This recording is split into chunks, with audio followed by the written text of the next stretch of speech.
Hey, Peg, would you say the pledge, please? Yes. Flag, okay. I It's pledge right in front of allegiance you. To the flag to the flag of the United States of America and to the republic for which it stands, one one nation, nation, under God, indivisible, with with liberty liberty and justice for all. Could have used my dog calendar. That's what I had to use. There you go. I know Peg would like that. My first question, did everybody get a copy of the new calendar Yes. for 2021? Yes, and I posted it. Okay, all right. I don't have anybody with me. Tammy, you have anybody with you? Not anymore, no.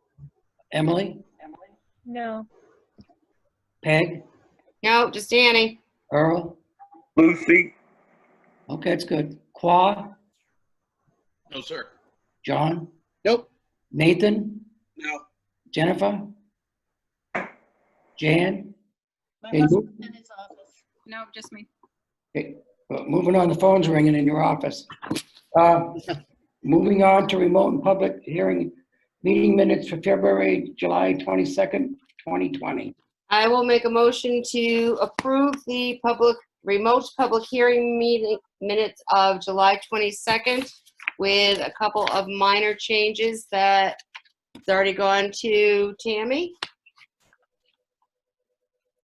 Would you point out your changes so the public knows? I certainly will. All right, let's see. On page, oops. They were mostly just grammatical. Page 3, Nothing major? page 4, I'm sorry. Under adjustments to procedures, I deleted the word persons because it was or any persons asymptomatic persons. So there were 2 persons in there.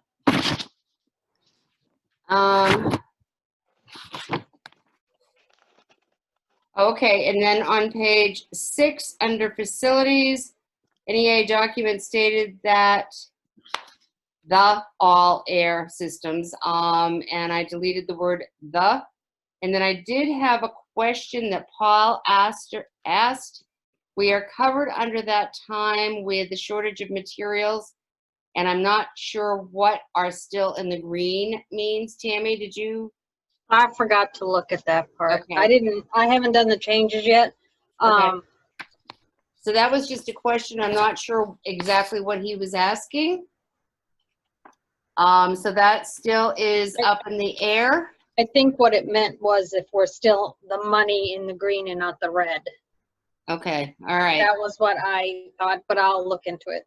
Okay, thank you. And then on page 7, Bob had said the upper culvert on Elm Street, and it really is Steeple Street. Yes. So those were the only changes. As I said, very, very minor. Okay, all right. Do I have a second, I'll second it. Emily? Does anybody else have any corrections?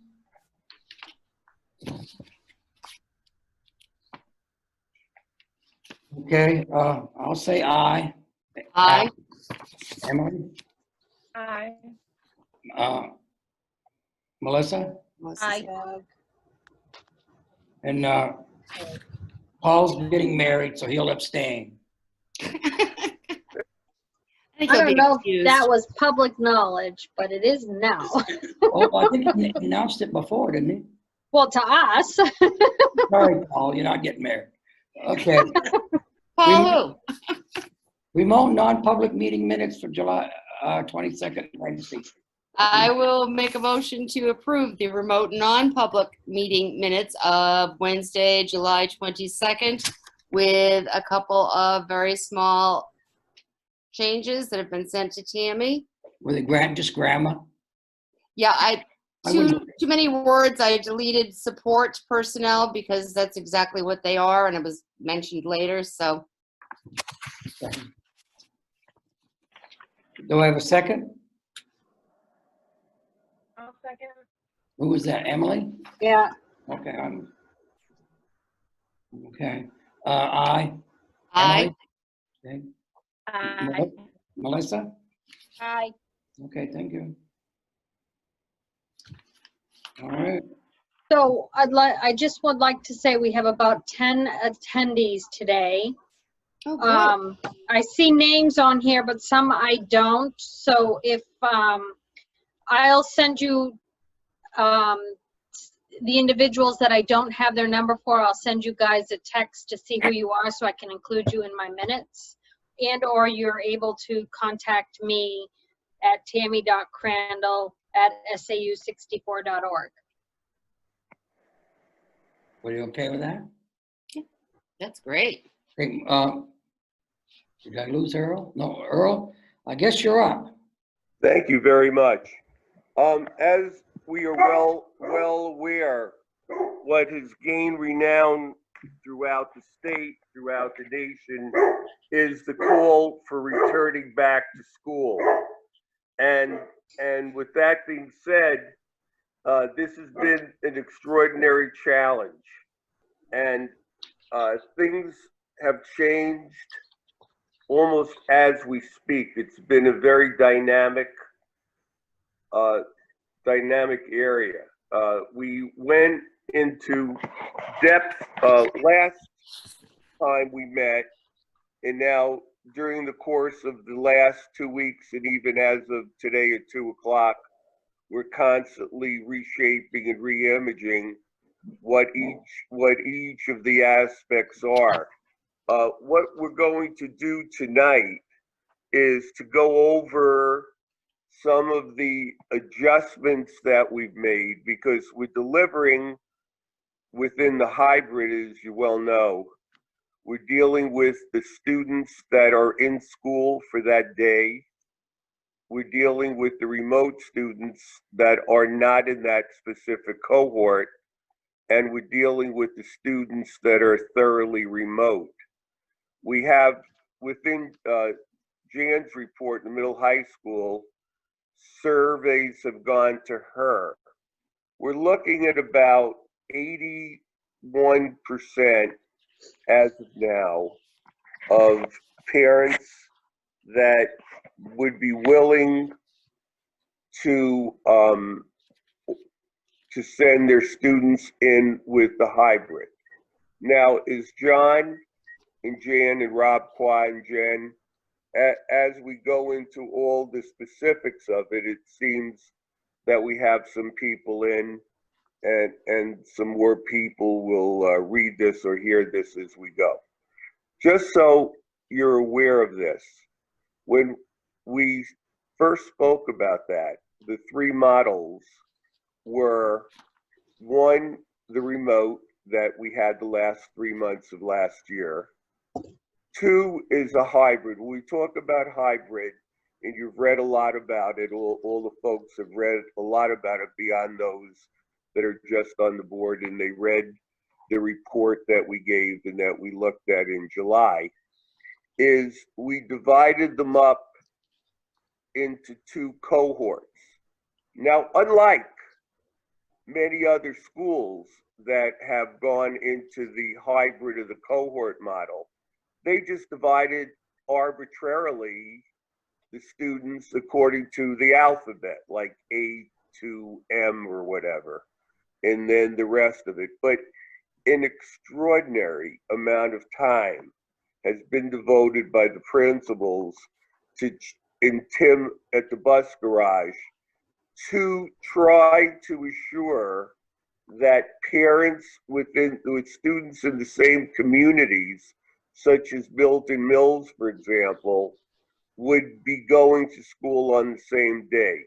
With that, as we talked about before, childcare, because we know in a hybrid, going every other day. Now we'll be speaking more about the last day of the week in depth, but this allows study groups for some of the kids, childcare, and it's a tremendous advantage for the parents and for the students within the community.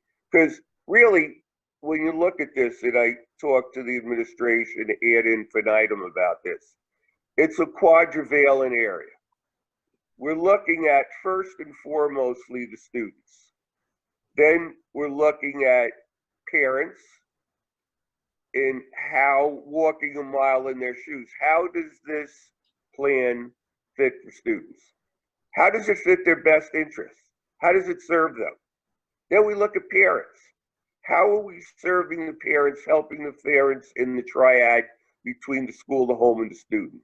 Then the board is working as a lens or a filter as far as the community is concerned. They are a part of the process, but also a filter for the rest of the community. And then we have the community at large, all of the folks to pay taxes. So with that being said, then that's the instructional piece, which we'll go into depth with again, even though we talked about it 2 weeks ago, but there are slight adjustments, which when the principles are done, we will focus upon. So we'll give spotlight attention to whatever is different from what we presented and what you approved 2 weeks ago. Then first and foremost is the health and safety of all of the people. We're going to go into depth. We're going to look at the expenditures. Jen Levitt has embedded many things into the CARES. She has an extraordinary spreadsheet which we brought up to date today at 2 o'clock. So we're being transparent, and I think that all of the groups are aware this is changing on the dynamics every day. And there's been some dynamics as far as Chromebooks and things that we'll talk to you about. But the other thing, the health and safety, talking with the school lawyer, we went over this, and he said, Earl, we have so many protective layers. We're talking about masks. We're talking about distancing. We're talking about shields. And then you'll see the survey results in the cohort or group breakdown. We're probably, and again, the final survey is going out tomorrow upon the pleasure of the board. We've got everything ready to go to tweak depending upon everything that goes tonight. But we're probably looking at 80 students or so in the school at one time. So therefore, due to our size, it's a workable amount of students. So therefore, the layers, we look at the number of students, and then the number of students in each class is probably conceivably never going to be over 10. And in some instances, it will not be 10. But we cannot get a definitive answer till parents could look at the final, if that's so how the board goes tonight, the hybrid, and then they can make a final determination, and we can look at the final list.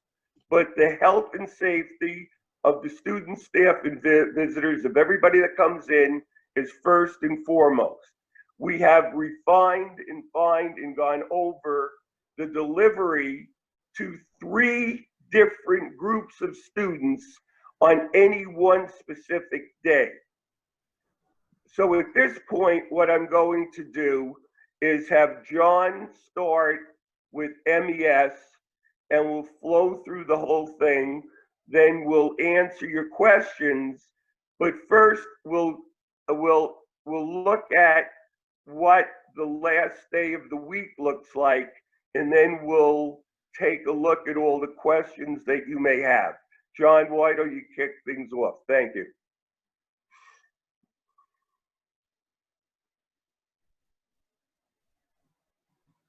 John, your microphone's not on. Yeah, I got it now. Sorry, I was hitting the wrong button. So I'm doing the first 4 days, right? Is that what you said? Yeah, Okay, that's all right. So basically what we do is we have our hybrid model and the remote model, which was what we have been working on, and it's bringing kids in and basically educating them 2 days a week and remote 2 days a week. So of course it is going to look different in every school, and it's looked different for us by grade level and what was educationally and developmentally appropriate for students. So the basic model, as I had laid it out there, is hybrid model, where it talks all grades, and that basically they're coming into school twice a week, and on the cohorts, and the cohorts are split up as above. Purple group, which is Mondays and Wednesdays, it's Bruins and Celtics, and the gold group is Tuesdays and Thursdays for the Patriots and Red Sox. So in the hybrid, they would come in, they have recess, lunch in the cafeteria, mass breaks will be built in, physical education and technology class. It's basically a self-contained model. About 12 students per class is the max. It's averaging about 8 to about 11. So then we looked at each grade level, because we had to come up with how do we teach remote students when teachers are teaching in the classroom all day long? How do we how do we help our students that are at home? So for kindergarten, we felt that it was difficult for our kindergartners in the spring, but they had been through, a good part of school. Many of these students have not even been in school. And to expect them to work independently on a computer at home, we just felt wasn't appropriate. Kindergarten is not mandatory. There's no compulsory attendance law with kindergarten. So we didn't feel that it was appropriate if parents did not want to send their students in, we would offer a homeschool model. So we would basically, and this is some recommendations from the state too, they are making special accommodations or recognizing homeschool students in a different way. So what we would do is on the off day, so let me start with hybrid. So students would come in twice a week, every other Friday. And when they're at home, they basically would have homework. It would be a homeschool connection, just like they do now. Read to the kids. There'll be an assignment once they get better with the computers. It's practice your letters, practice your numbers. And as your skills get more and more, we have a lot of online programs.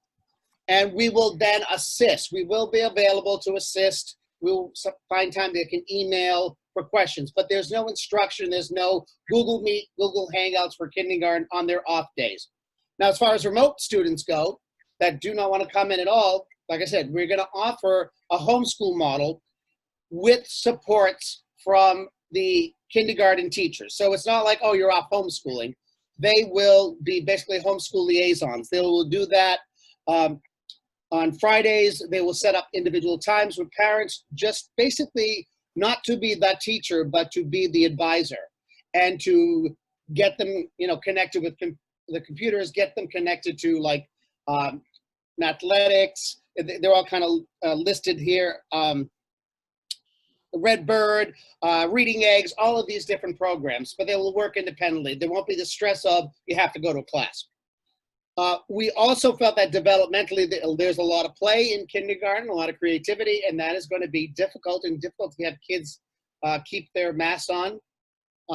Stephanie gave an example of that kids would they would have their masks on, and the kid would drop a pencil, so he has to tell, no, you don't come over. We'll pick up the pencils. So it's like, don't share, don't be nice, and help. So it's kind of an opposite. So that can be difficult. So we didn't know how stressful this would be. So what we did, we were going to offer to parents is a 1:15 dismissal if they choose. It is only by choice. They would pick them up at the kindergarten door. They'd sign up at the beginning of the year. It'd be their regular dismissal time. And they can make their personal choice that if they felt it's too long a day for their kids, it would count as a full day. They would just go home early on that time. Any other students that, if they didn't choose that, they would stay in school, and they wouldn't do the more learning. It would be more kind of practice, and depending on how many kids they had left, they would do the social emotional training, And with smaller groups, they could do more play and so forth. So they're going to try, we're going to see how many students remain. And if there are only a few students remain, that would be a good time for at least one of them to get online, to work with the homeschool kids and our remote kids if there were any questions from parents and so forth. So that's kindergarten. Then we have grades 1 and 2. We are fortunate to have 3 teachers in grade 1 and 2. So what the model will look like for the hybrid model, students will come to school twice a week, and they will be at home twice a week, and then come in every other Friday. They'll have a homeroom teacher, which could be one of the 3 teachers. They'll have a hybrid teacher if they're coming in to school, which is 2 of the 3 teachers, could be one of them. And if they're not coming in, they'll be assigned the remote teacher. So all students, whether they're fully remote or in school, will have a homeroom teacher that'll be assigned to a classroom. So if we come back, if it changes and we all come back, or we all go fully remote, it's not just the remote teacher working, so they've already been assigned kids. So what they will be able to do is when they're at home on Tuesdays and Thursdays. So if you are signing up for remote, it's only, you'll be part of the gold group.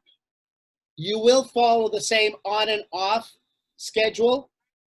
So they will have more independent work at home, and then the days they're at home that is supposed to be part of the cohort, they will be online with the teacher, and the guidelines are all kind of spelled out there. And also the teacher, the remote teacher will be able to provide support to the home remote, the hybrid students that are home that day. John, can I just add one quick thing? I just want to let the people know that are on here that Earl, Superintendent Sussman, asked me to post this on the website, Facebook. So if everybody on here wants to look at it, it is on there. And that's the superintendent and the administrative report. Yeah. Thank- This is basically an outline. I will tell people there will be, is a 10-page document for MES. So we kind of put it down to the bullet points to 3 pages.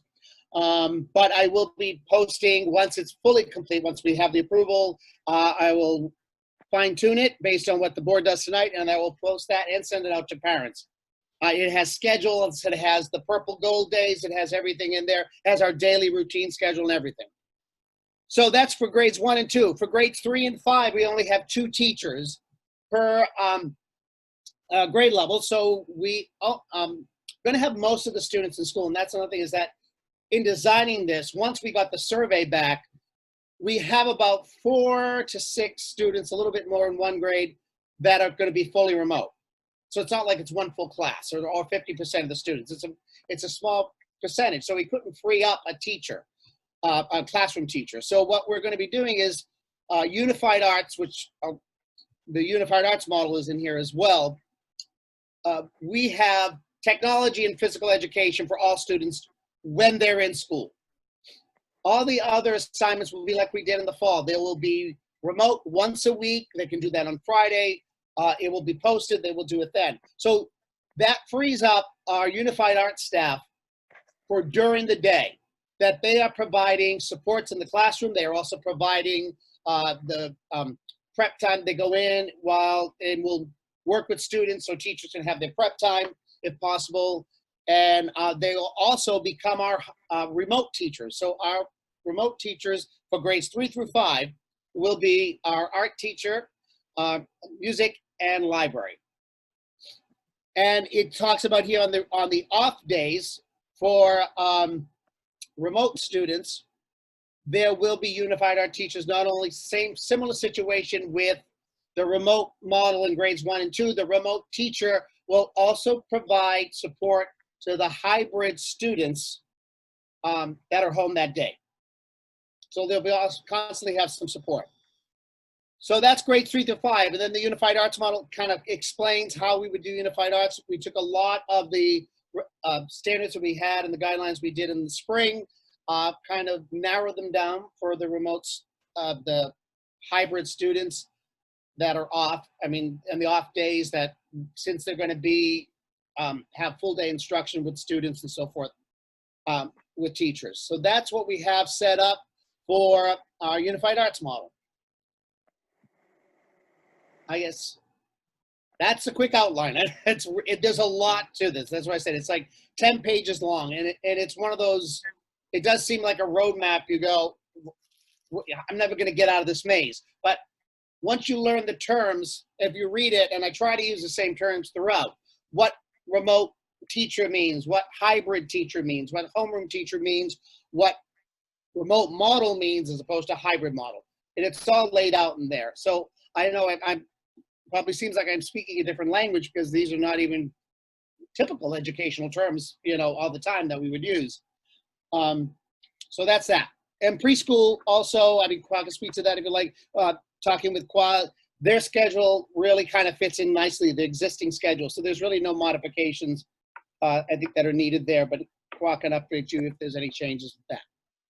Okay, we'll move to, oh, I'm sorry.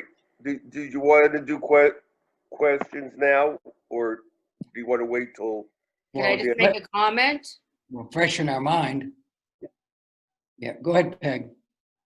I want to say that, you know, I did get a chance to really read through this today, and I will talk about Jan's and Newt, but I really was impressed with the actual breakdown and the idea that first and second grade, which is kind of a difficult time for kids, the fact that you actually have an extra teacher who can deal with those students remotely every single day, I think is awesome.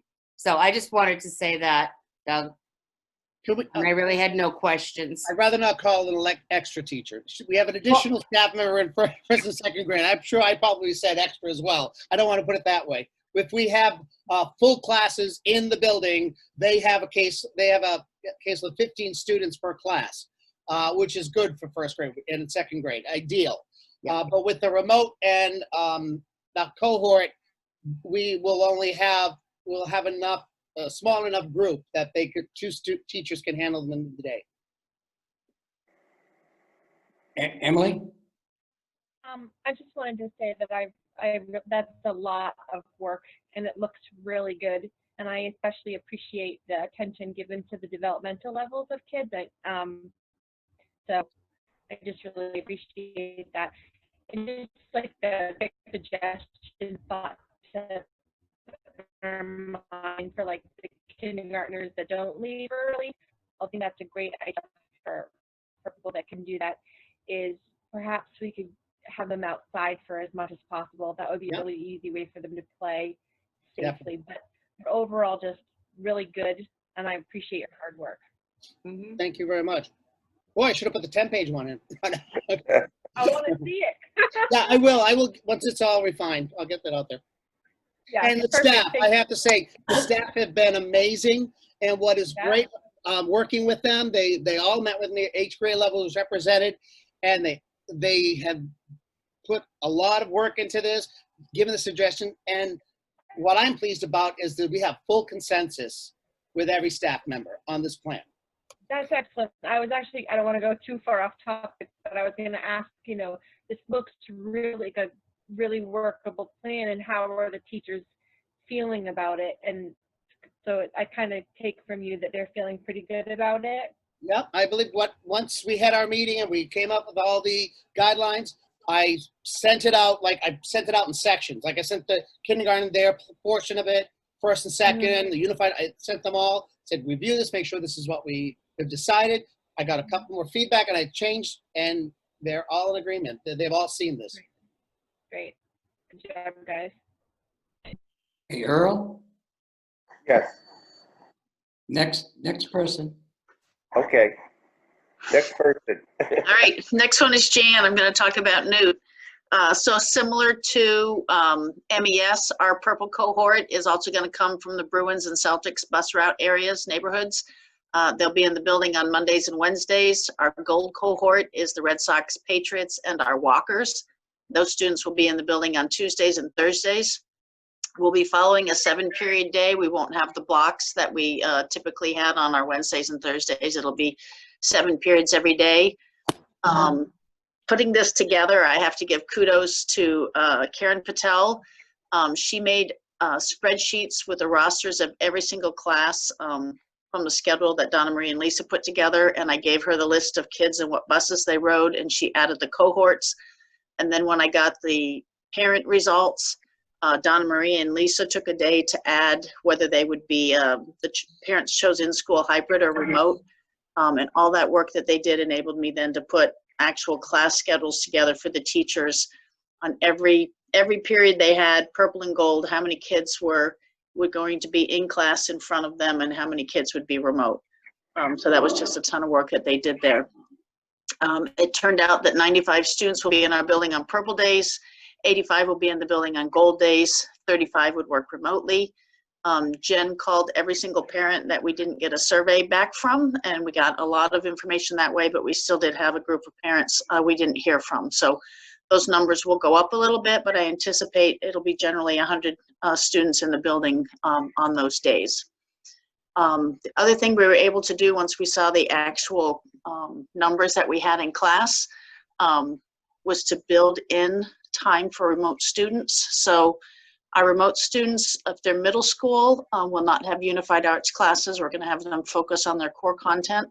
Every single ELA, social studies, math, and science teacher has a period in their schedule dedicated solely to working with remote students. So they won't have anybody in front of them, but we'll be working just with those students who are at home. High school students who are working remotely, they'll be assigned to a class period, and they will be expected to Zoom in or Google Meet in with the classes and teachers. Some of them also have a dedicated period. So I have 21 teachers, 14 of the teachers have a dedicated period just to work with remote students. 6 of the 7 have a class with just 1 or 2 students in front of them. So while those 1 or 2 are in front of them, they'll also be able to work with the remote students who can Zoom into the class. I have one teacher who will have 4 to 5 kids in front of her with her remote students as well. So the kids Zooming in, it'll either be just remote kids working with them, or they may be 1 or 2 in the classroom. I do have a few teachers who want the kids Zooming in every single day. So on a purple day, the gold kids are Zooming in. On the gold day, the purple kids are Zooming in, so that he's able to keep them all at the same place. We looked at the electives. Some of them, such as woodworking, may need to set up an independent study. It'll be difficult to teach someone the safe way to use a saw through a Zoom meeting. So some of those electives might be independent studies. The VLAX is an option. I know people have heard about wait lists. I just checked it again this afternoon. All the waitlisted classes are pretty much elementary and middle school classes. All of the biology, chemistry, earth science, algebra, geometry, pre-calc, US history, civics, those classes are still open and available if a child wanted to do the VLAX option instead of remoting in with us. The plan is that I will have any remote student come into the building in small groups on September 2nd or 3rd, and this is if we're able to get the shields in the cafeteria by then. So they could pick up their computers, pick up any supplies they'll need at home, and kind of get an overview of their schedule and what the expectations would be for them at home. It didn't seem to make it into your board packet, but one request that we're looking at is the potential for junior privilege. I have 10 juniors who are in really good credit standing. They would only need to take 5 classes this year and 5 classes next year and still be online to graduate. So one thing we can request is it possible for those 10 juniors for us to work with them on getting them a junior privilege similar to the senior privilege? They would have to meet all the same things, have an 85 in every class, no disciplinary problems, no attendance issues, that sort of thing. But that was one request that we would like to make to the board. The other thing was we do have a permanent sub, but looking at trying to cover from some teachers who might be working from home due to ADA issues. We're wondering if we can have some additional ones that we hire kind of on a month-to-month basis. Because we evaluated, we don't know if we'll need them for the whole year, but on a month-to-month basis, could we have a couple extra permanent subs that could be in and help to support the classes that the teacher might be working remotely from. So you want to bring them in during the day, during the year? Is that correct? Correct. So we have the one permanent sub. I'm wondering if I can have 2 more, if I can fill those positions. Again, it's to provide support in a classroom where a teacher might be working remotely. Now, had you checked the budget? Is that possible? Yeah, because we have enough, that's the only subs we'll have. Yeah, generally I won't be using other substitutes. And also, concern is that you're bringing arbitrary subs, you don't know where they've been. This way we have control over it. We know who we have, and it's only a month to month. Now, does MES have the same request? No, because we have the teacher, I won't call it extra in first grade, that we're moving out. So you're, And we have much more selections at the high school. so you want a motion and a second tonight then? Yeah, like Jan said, we'll take them one at a time. We need one regarding the 11th graders, the affirmation, in completing the minute portions of the plan. That's what we're discussing tonight. So Jan firstly is looking at affirmation that the 10 or 11th grade students could have that status. Peg? Exactly what are those privileges that they will be getting? So that means they only have to take 5 classes instead of the 7, so they might arrive a period late or they'll leave a period or 2 early. They won't have to have a full day. They would only be there for 5 periods. All right, thank you. Emily? I want to applaud John and Ken. As you can see, it's a school within a school, a school within a school, a school within a school. They've done very descriptive things with each of their departments, like John had the kindergartners have that opt to leave early. We're in a very, very creative and unique time. And I think that the administrative team has come up with an extraordinary amount of great creative things and studied each minute part. So I'll turn it back to Jan. I'm sorry, Jan. No, it's Emily. I'm sorry, Emily. Go ahead. I just wanted to make a motion to approve the junior privileges. I'll second. Okay, aye. Aye. Aye. Melissa? Aye. Well, that's just for the junior privileges? Yeah, and then the 2 subs for the first month. I'll make a motion to approve the 2 subs for the first month. What, a second? Second. Okay, can I ask, what's the cost per day? $115 a day. Now, is that competitive? Yes. I will say yes, only because I know what Rochester does. That's per day? Per day, yes, no benefits. Okay, I say aye. Emily? Aye. Peg? Melissa? Aye. It's done, okay. Okay, moving on, Earl, go ahead. Hey, Jan, thanks very much for all your support with all of this. Yeah. Do you want us Okay. to talk Fridays now? Well, I just want to say to Jan also, I mean, I really have been very impressed with the work that admin, with the teachers and with guidance and with everybody else that they have done, taking into consideration the school, the kids, as Emily mentioned earlier, all the different developmental things are areas in elementary, but in high school. I had heard the same thing that you did, Jan, about VLAC.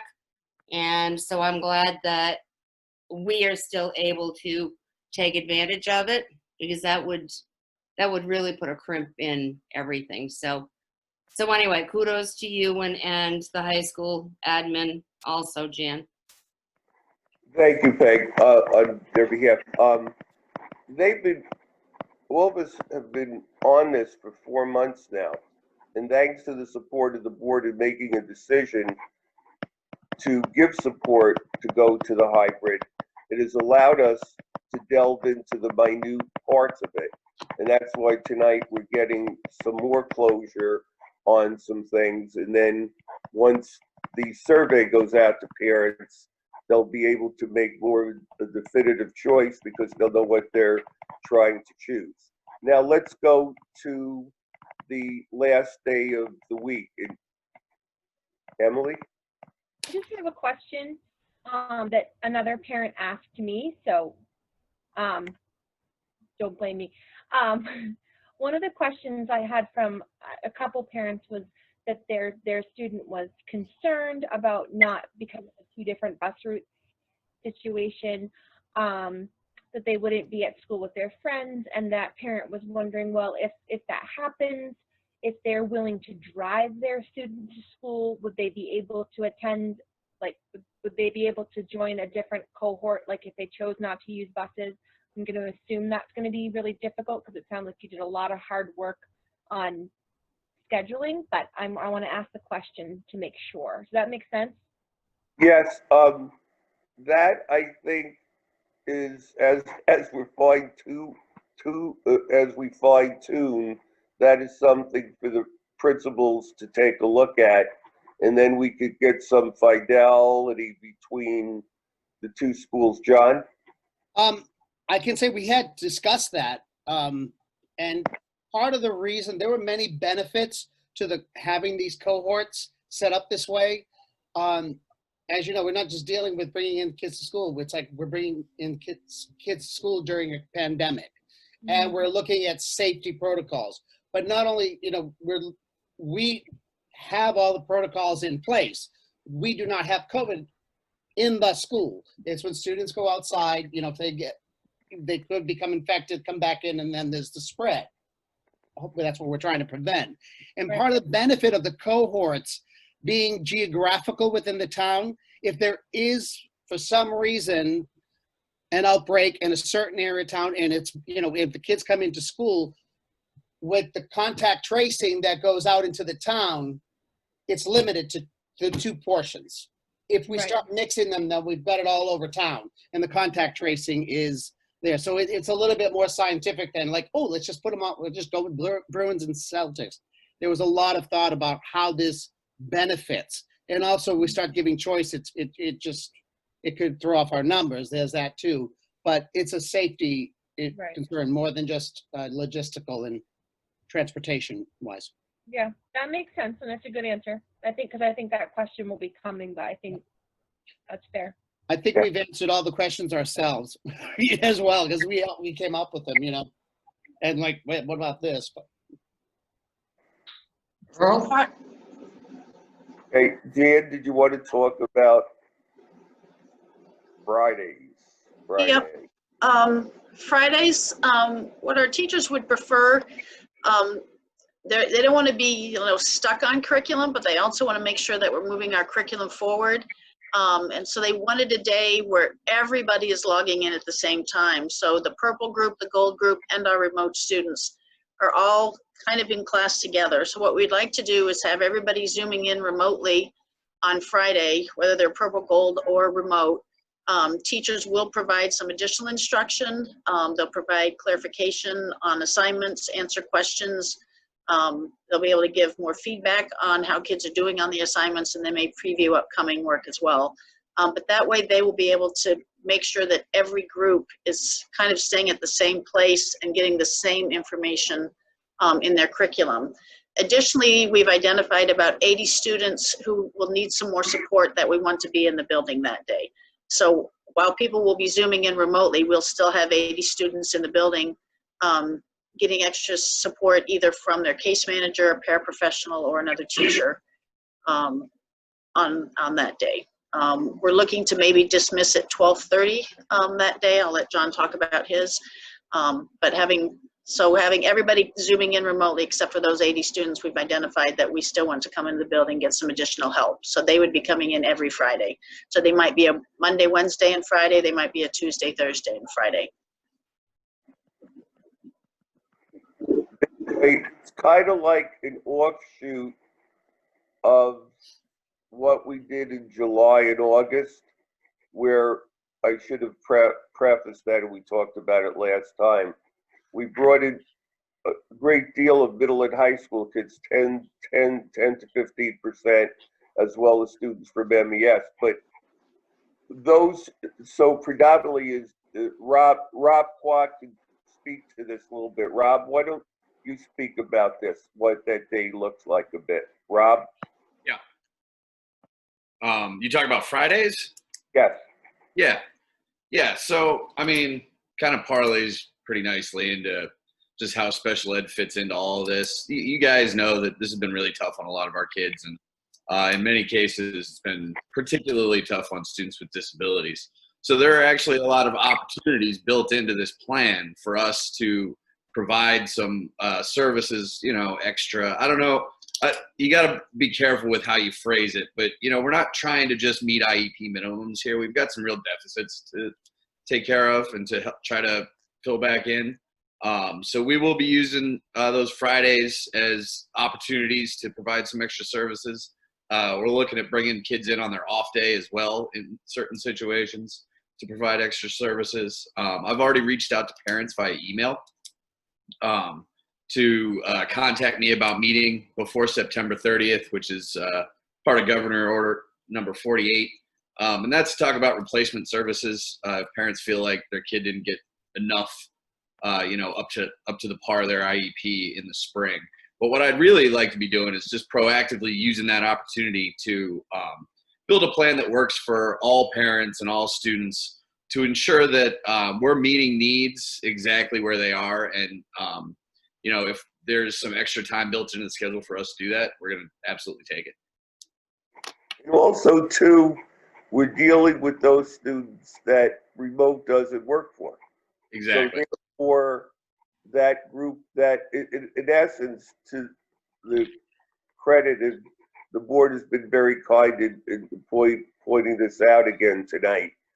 Where the middle high school is concerned, Jan took the time. It'd be easy to say, well, we'll have alternate days, but this way, all of those students that Jan explained and Rob explained, we're filling in the gaps. We're giving more special attention on those kids. So in essence, they've created an entirely other cohort. It's a school within a school in a school, and the work that goes involved in the communicating with all these parents so they're thoroughly aware of it and giving the help for those students to fill in the gaps for the various reasons. And one of them is that we all know that for all students, remote is not an effective way in terms of the way that they learn. So I guess what we're looking at is just any questions that you have to the wait a second, John. I didn't say my Friday yet. Okay, Yep. We'll let John do his Friday. I thought you did a little bit of his thing, but we'll let you go with yours, and then you can ask the whole administrative team what you would like to ask them. Okay, John. Just our Friday is going to be similar. We're going to have students coming in, but we're doing purple and gold cohorts. We're just going to continue the cohort. I have the schedule, which is part of the plan. There are 6 Fridays through September and October. So, because some of them are days off. So what will happen is it'll start with purple, and they will come in every other Friday.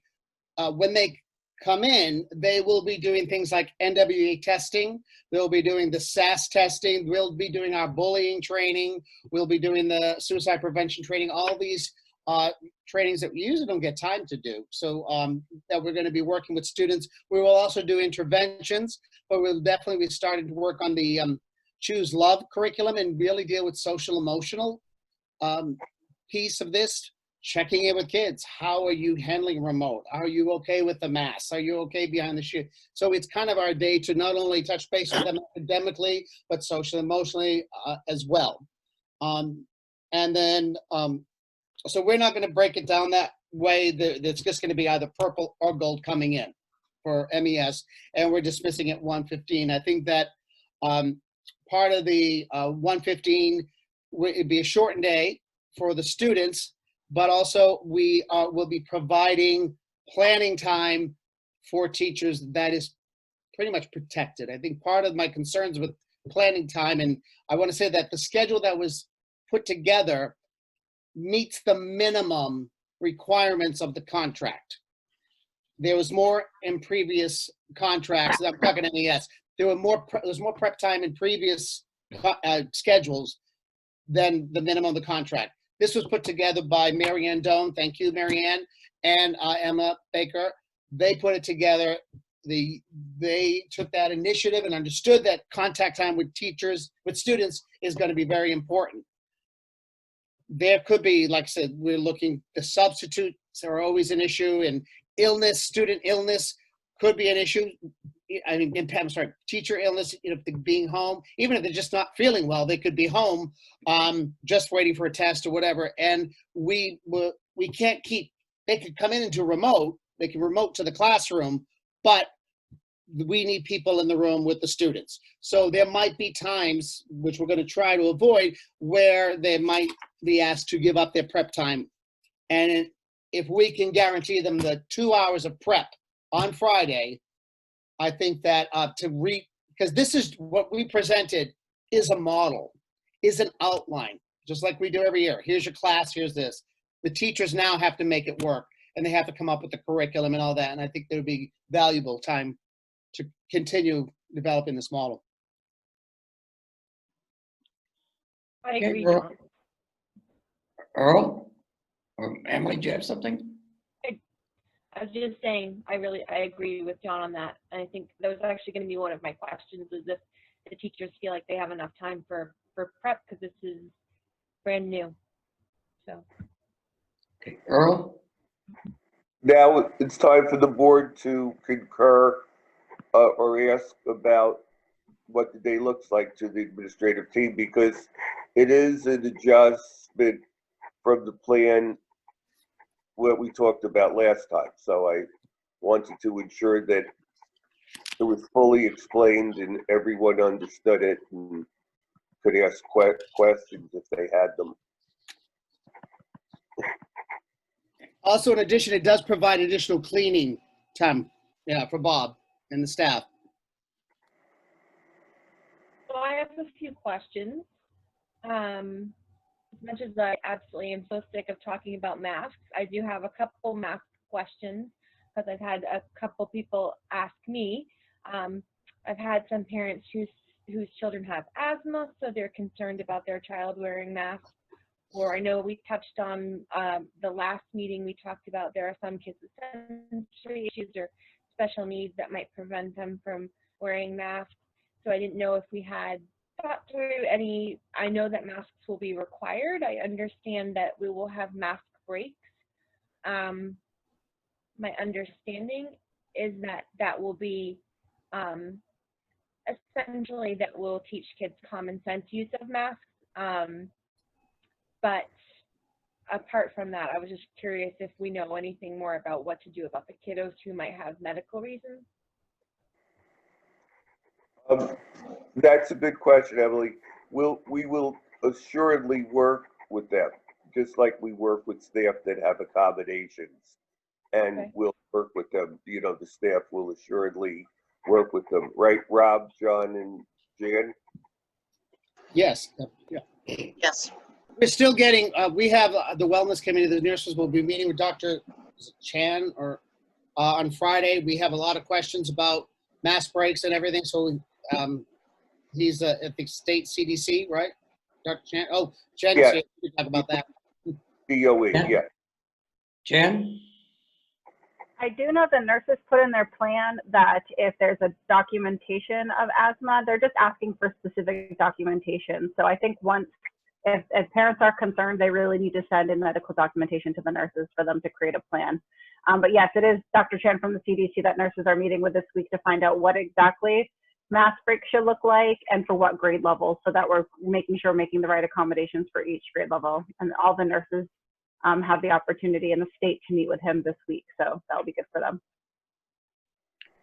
I have a question. If they are not able to wear masks, are we going to have shields? That's what we're gonna, excellent point, Doug. We're getting to the shields Next. I'll wait. I'll About wait. the whole area.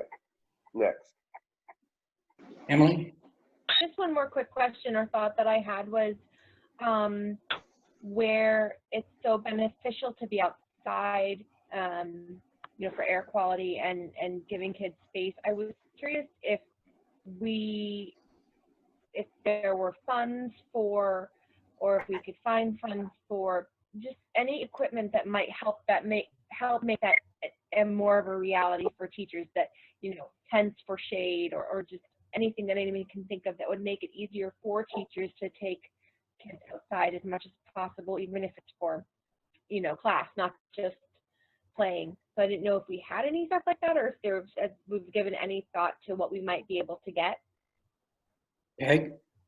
Yeah, I had mentioned, I don't know, somewhere about Moose Mountains Regional Greenways and Branch Hill Farms. They have an awful lot of tents, quite a few, probably about 20, 25. And if that is something that administration would like to really look into, I have no problem asking Cindy Wyatt about borrowing them. You know, obviously, administration would have to take care of them, but you know, there's some really good size, and some of them just have the tops, some have the sides. So if administration wants to let me know if they would like anything, please do it, and I will be more than happy to check it out. I think what we need to do on tents is have a good long talk with Bob Adams, because he did raise some concerns about putting up tents. Definitely we can't put them on the softball field because we have an irrigation system there. You're gonna have to make sure if you put a tent down that it's really secure, because you don't want it to be blown away. And what's our liability with the insurance company? We have them under tents and something happens, and I don't know. That's something that would need to be looked into. I must confess, I was the one that wanted to put the tents on the softball field, so. So that, kids get wet. I gotta confess to that, so. Yeah, Peg, but the administrative team is open to whatever we can to make it, give the kids the full experience. And John, you've been right on the math breaks almost every day. So Well, this week, yes, because I'm still, yeah, I don't. so you can rest assured, Emily, you two are seeing it the same way. That's for sure. So, is there any more questions on Fridays? Okay, thank you. Let's go on to Rob. Any more you want to add about the SPED? I think you have done an extraordinary job building in extraordinary support and more face-to-face time for those students. And again, it's a cohort within a cohort, and obviously we're giving specific attention to the prescriptive needs of students with learning gaps, learning disabilities, and those that don't do well within the remote. So I think that it's an extraordinary amount of time you spent, Rob, and the administrative team on that. Now let's go, if we can, to the protective layers. First, I think Emily kind of gave us the segue into just the board looking at, this is what the lawyer drew up specifically about mask regulations. But again, in there, it gives the flexibility, as we've talked about, for breaks, and those are sometimes specific to each of the schools, the age group of the kids, and so forth, because we want to have as much mass breaks, outdoor time, and all those types of things. And John has worked with the kindergarten, as he explained. So, Doug, if you wanted to see what the pleasure of the board is, in passing of the mask regulations. So we were, the attorney said we should require, and I think every information that I read from all the administration says requirement to wear a mask. Yeah, So you- what he has is specifically there. Correct, Doug. Yeah, so what, you want a motion from us to, Yes, okay, I'll make a motion that masks be required in school. That includes the visitors coming in, but there needs to be special exemptions for people that need it, okay? And yes. There's a 2-paragraph mask regulation in what we mailed out. Do you what see page is those? it on, Earl? It's the last page, Doug. What, well, they don't tell me, what page is last page? On what page number? You don't have page numbers? No, No, because it was, It's Earl's packet. yeah, Earl's packet, so there's no page number. Then, okay, I'll let you read it then. I'll let you Okay. take it. It was page 5 of what you got today. We got a lot of, some things I didn't get today, some things I did get. It's Earl's packet. If you got it right there, can you read it, please? Peg? Oh, all right, I gotta go back and get it, sorry. Do it. I can do it if you can hear me. I got it too. Okay, Jan. Who's doing it? all right, I have it. Mask expectations. Students will be required to wear a mask that covers their nose and mouth whenever they are in a school building or on a school bus or van. They will only be able to remove a mask when outside and spaced 6 feet apart from other students or staff. At lunch, once seated at a cafeteria table behind a shield, and during scheduled mask breaks. Students will also need to follow physical spacing and hygiene requirements. If a student does not comply with the district's safety and health procedures and requirements after being asked to comply with them, they will be isolated from other students and staff, and their parents/guardians will be contacted and required to come and pick them up from school. Repeated failure to comply with these health and safety requirements may result in the student being enrolled in the remote learning option for the rest of the hybrid learning period. Yeah, I'll make that motion to adopt that. I will second that. Yeah, I do have some discussion. Mentioned in that 2 paragraphs, it mentions shields in the cafeteria. Do we have the shields in our possession? Bob Adams? Hi, Doug. We do not at this time. And we have a discussion coming up to talk about purchasing those. Okay, I just want the board to be aware of that. Do I have any more questions before we move the question? Emily or Melissa? Peg? Not really a question so much as a clarification. So we're making a motion to pass that as it reads, correct? Correct. But with the understanding that we'll use common sense and developmental appropriateness in its enforcement. Is that fair to say? Specifically, yes. Well, that was in my original motion, yes. Yes. Well, it's not. That includes mask break interpretation and includes accommodations for those with underlying health conditions. You good with that, Emily? Yes. Melissa? Peg? So is that what I need to be writing then? What Emily said at the end? No, or no, this? this is a procedural understanding that we have. The regulation is what Peg just read, am I correct? Yes. Okay. Of course, we're going to do that, but we're just clarifying it. Okay. Common sense. I could say, should be common sense. We're not going to be rigid. Jen? I think when it says follow the health and safety protocols, the health and safety protocols include the nurses section that says age requirements, mask breaks, that type of thing. So I feel like it's covered in that part, if that helps. Anybody else before we move? I'll say aye. Emily? Aye. Peg? Aye. Melissa? Aye. Okay, you have it. Thank you. Let's go on to the next. I'm going to turn it over to Jen and to Bob and to Nate. And we're going to look at just what you had talked about a couple of times, Doug. We're going to talk about the shields, and we're going to talk about the air. And Jen has a spreadsheet, and we're going to, just like we spent some time on what the instruction looks like in the day, now we're going to turn the channel, the page, and we're going to take an in-depth look at this.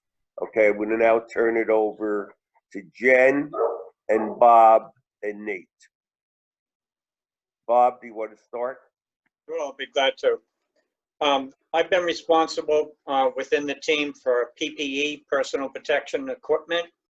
And as we've all known, we've been certainly looking at all kinds of face coverings and how we implement that and how we expect people to wear those throughout the day. So the CDC recommends 3 things. I'll just repeat them: good hygiene, face coverings, social distancing.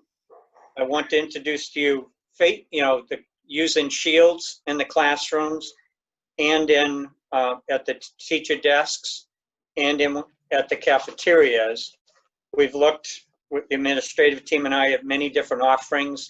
Manufacturers have been pretty creative, and we've boiled that down by each of the principalships on an inventory of available desks that we have to be able to be fitted up with shields. And we've actually come up with a total cost for a recommendation from implementing that. With this in place, we then have the ability to add another protective layer when the students are in place. And with that, we can look at how we can do mask breaks, and with the help of the health and safety team, look at the duration of those and include in classroom breaks as well as out of the building breaks, weather permitting. So we have totaled all of that up. I don't know if you want to get in a cost now. You want to talk about the implementation of it? Does the board want the cost? I would like the cost, you know me. You want, this is for the barriers and the shields, or just for the shields? This is for all of the shields, and we interchangeably use that as this in both barriers and shields being the same. So it includes classroom shields, barriers or shields, if you will, at the teacher desks, and it includes shields within the cafeterias. But not shields on the individual. Not the person, correct. I want to be clear on that. Yeah. Thank you, Doug. Yeah, okay, that's what I wanted to be. So what's the cost? The total cost is about $45,000. And when Jen gets to delve down into how that can be funded, we have that all fleshed out for you as well, too. Okay. Now what about the other cost issue? You want to bring that one up too, or what? The equality. Well, does the board want to hear that from Bob at this point? Because there's a cost there also. Well, Yeah. I guess what I would like to know is, did we get any kind of a quote for look into individual face masks?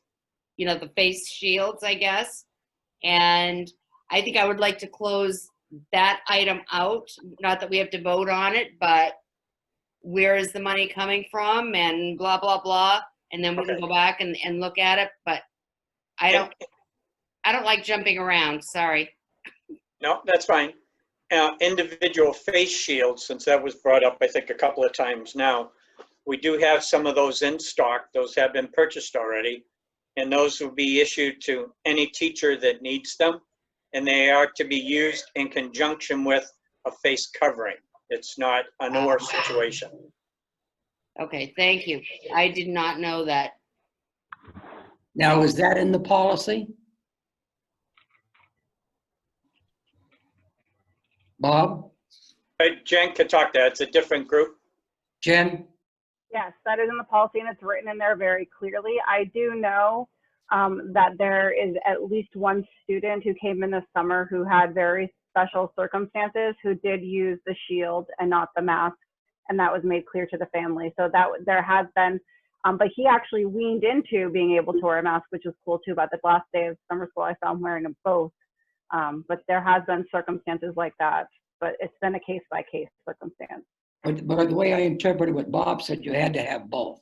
Is that correct? Yes, correct. That is what the CDC recommends. It is not to eliminate it. It's to be worn in conjunction with, unless there's special circumstances where the student can't wear a mask, then we want to make sure that they have something on them. But that would be very special circumstances. Melissa, did you have your hand up? Okay, all right. All right, so what's the board, you want to get filled in on this price, everybody? Before we move on this $45,000? Well, how are we going to pay for it? Jen, I think Bob alluded to the fact that you were going to talk to about how we're going to pay for it. Yeah, she Well, has, so and Nate will put his All 2 right, cents. well, let them talk. I'm sorry. So I know that you want pieces by pieces, but my spreadsheet actually explains where all the pieces that had to be moved in order to make this happen. So I can tell you where it came from flatly, but I do want you to kind of see the different things that had to be moved around, because some of the things that we mentioned at the last board meeting had to be moved into different funding sources to make all of this happen. Does that make sense? So I can tell you the shields are coming from the CARES Act, 100%. But things had to be taken out of it and put in other places for that to happen.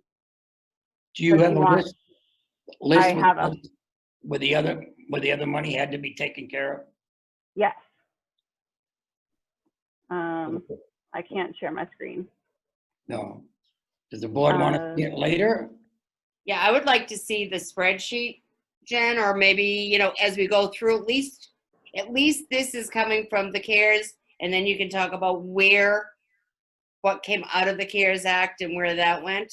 So Yep. I'm all And set he right would- now for the minute. He would have to give you permission to share your screen. I don't know if he, He did, but it's not working, so I don't know what happened. Nate, you want to Or he speak? thought he did. He said it would be funky because I didn't ask before the meeting. I was gonna ask if Steve could share have her share the screen, so you could all see the spreadsheet as we talk about it, but we will get it later then. you'll definitely get it later. Okay. Okay. All right, well, she can talk about it. Okay, do we want to make a motion and second it and move this ahead? I think we go through everything, quite honestly, Doug. I mean, I just wanted to have a little bit of information here, which Jen has provided, so. Nate? I do think it'd be easier if we can discuss the cost, but I do think it'd be easier if we explained everything as far as the funding at the end. Because like Jen said, there was a lot of work that was put into this by Jen to move monies around in the grants. Okay, go ahead. I agree with that. Okay. So who's going to speak on the subject, Jen? Oh, so I'm going through it now or You first want it now, everybody, or later? Well, or I after the, think we I don't know should if you want- move on. On to what? I believe the HVAC. next on the list is Indoor air quality. Okay, go ahead, Bob. Sure. At a previous board meeting, I told you that I was looking at what improvements we could make into areas that didn't have air handlers to be able to bring in fresh air. And in the areas that did have air handlers, were there other technologies to help improve the indoor air quality?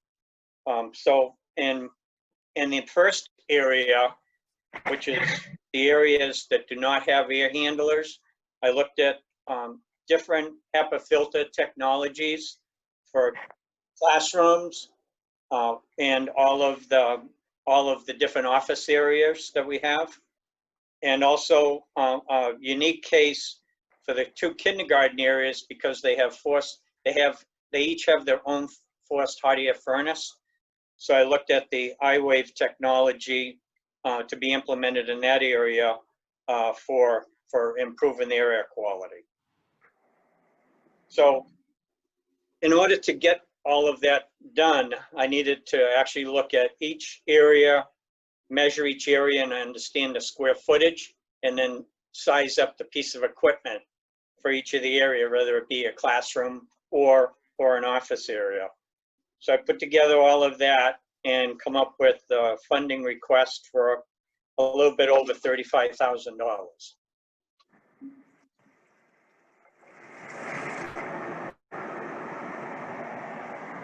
Peg? Okay, I just want to add the iWave technology because Bob, you know that I had done some research, and the iWave is really pretty good because it does filter everything out. But my big question to Bob, just with my research, I don't know if the iWave Calgon Cal, because what I looked at, it was iWave C for businesses, and some of the others said that they needed to have air conditioner ducts in order to work. So I'm assuming that you looked into that and figured out exactly what we need so that Yes. we're not putting these things, Yes. Right. The iWave Calgon ones are sized and are the correct ones for forced hot air furnace. Okay. This furnace that we have would actually service typically a small ranch size home. We have one of each of those for our kindergarten. So if we had a home furnace of this size for BTUs, this is the unit we'd use there. Okay. For the next piece of it, looking at, was that another question, Peg? Sorry. Well, I just wanted to update Bob because I had found something else that just Bob, I could not, it still is in the developmental stage and nothing is being rolled out yet. But I mean, that was specifically for COVID, getting rid of COVID. And it's whatever it does, the air goes over and heats up to, 50 billion degrees and kills everything. But it's not viable yet. And this iWave was second best. Yeah. So, Yeah, the iWave isn't increasing the temperature. It's acting on the molecules to right. actually aggregate them, to actually have them drop out. Yeah, Is what it actually does. Ionization, Bob, which Yep. is a good thing. It just takes the hydrogen out, breaks down the molecules and takes the hydrogen out. So it does get rid of viruses and any kind of anything else, but these are not specific to killing COVID. That was that new technology that is not out there yet, so, or not done yet. So anyway. Melissa? When is the handler expected to be completed? The A-handler, well, we had an update. We have a weekly meeting. We had that update today. And the actual start of the installation in the basement section is going to be sometime into September. So we might have literally all of September getting the unit in and up and running. We will have all of the classroom spaces back before school starts, however, so we'll be able to reoccupy those rooms. But you're asking for $35,000 for air purifications for approximately a month of use? No, these are for 20 of the classroom ones that I'm asking for. 22 of them will be installed and be kept running.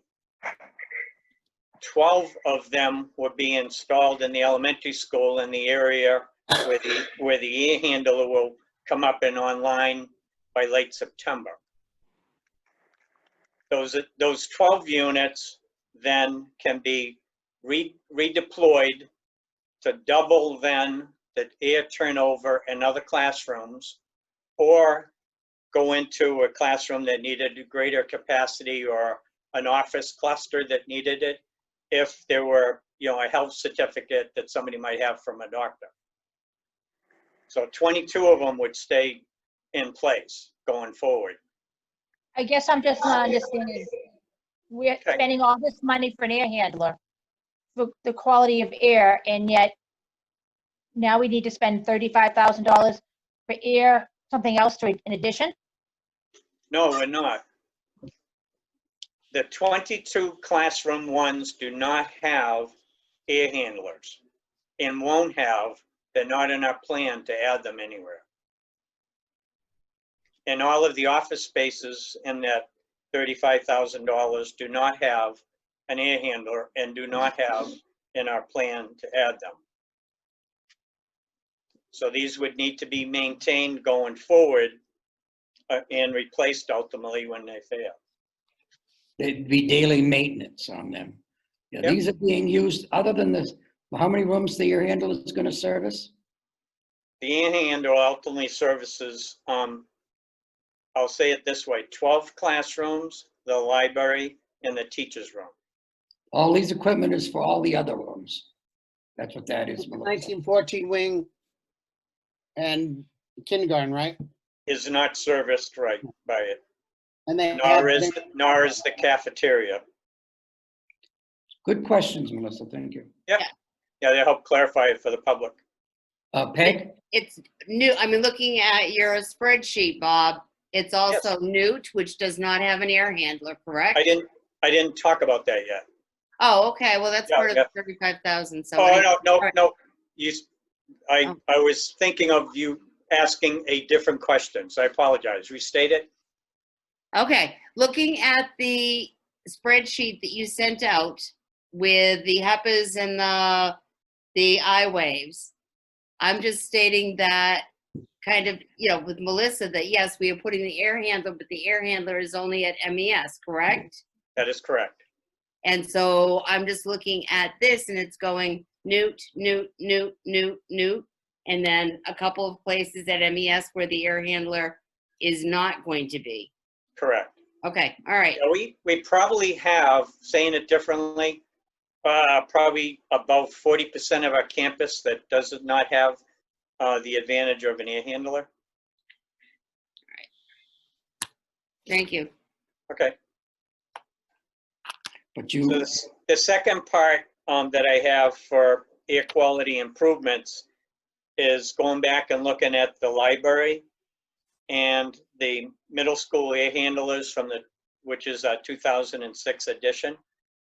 But I need to say it would be with the exception of the 2 labs that we have in that wing, because those are serviced by their own individual units. So again, what I had looked at was the iWaves technology for upgrading all of those units. you're talking about Newt right now. At Newt, middle school and for the library. Now, is that above and beyond the $35,000? Correct. That's another 13 and change. So you're gonna have to add that to the furnaces. Right. So it's all of those are air handlers, so they're all ones that are taking in outside air and are reheating that air with the furnaces that, in the case of the larger part of Newt, that come from the one boiler room. In the case of the library, it has its own boiler. Okay, anybody, Melissa? Why is this all coming up now and we haven't heard about the air quality prior to this? Well, it's not new. I said I was looking at it when we had in a previous board meeting when I gave my detailed summer report of things that I was looking at. And that was based on recommendations that were percolating from AHERA which ASHRAE I meant, in looking at how to improve indoor air quality. So all of these technologies, although they're getting a light shined on them because of COVID, help us with normal allergens, and it helps us with other ailments that normally happen during the winter anyway. So all of them contribute to improving the indoor air quality for all the students and staff. Once COVID goes, well, we hope COVID goes away. Yeah, we still reap the benefits of having these in place. And can this be covered under funds? I guess it's going to be another issue, but is this going to be covered under the CARES or any of those programs? It will be covered in the detailed summary that Jen has to offer with Nathan's input too. Thank you, Bob. We have, Tammy, do you have a question? I did. I just was wondering if this is something that can wait, or does this have to be done sooner rather than later? This, if we back up to all of what we're doing as a team, all of the multitude of teams, we're all working together in order to look at increasing layers of personal safety in the building. So this choice on delaying this would be wise if it wasn't, would not be wise other than getting it implemented shy of the November and winter season, because we always have problems anyway with people getting sick. And although it'll be hard to measure, I mean, all of this stuff would definitely help offset some of that. Anybody, any more, Peg? Okay, just looking back at your spreadsheet, Bob. Under the first part, the 35 plus change, you have funding TBD, and then the I-Wave, the 13 plus change, you have under the maintenance capital, or I'm Right. assuming that's the trust fund or the fund Yes. balance or whatever anybody wants to call it. Okay. Yes. Okay. Thank you. Jen, while we're finishing up, why don't you email this to the board? I already did. Okay, good. You're right on the ball. So You beat me to it. those of you that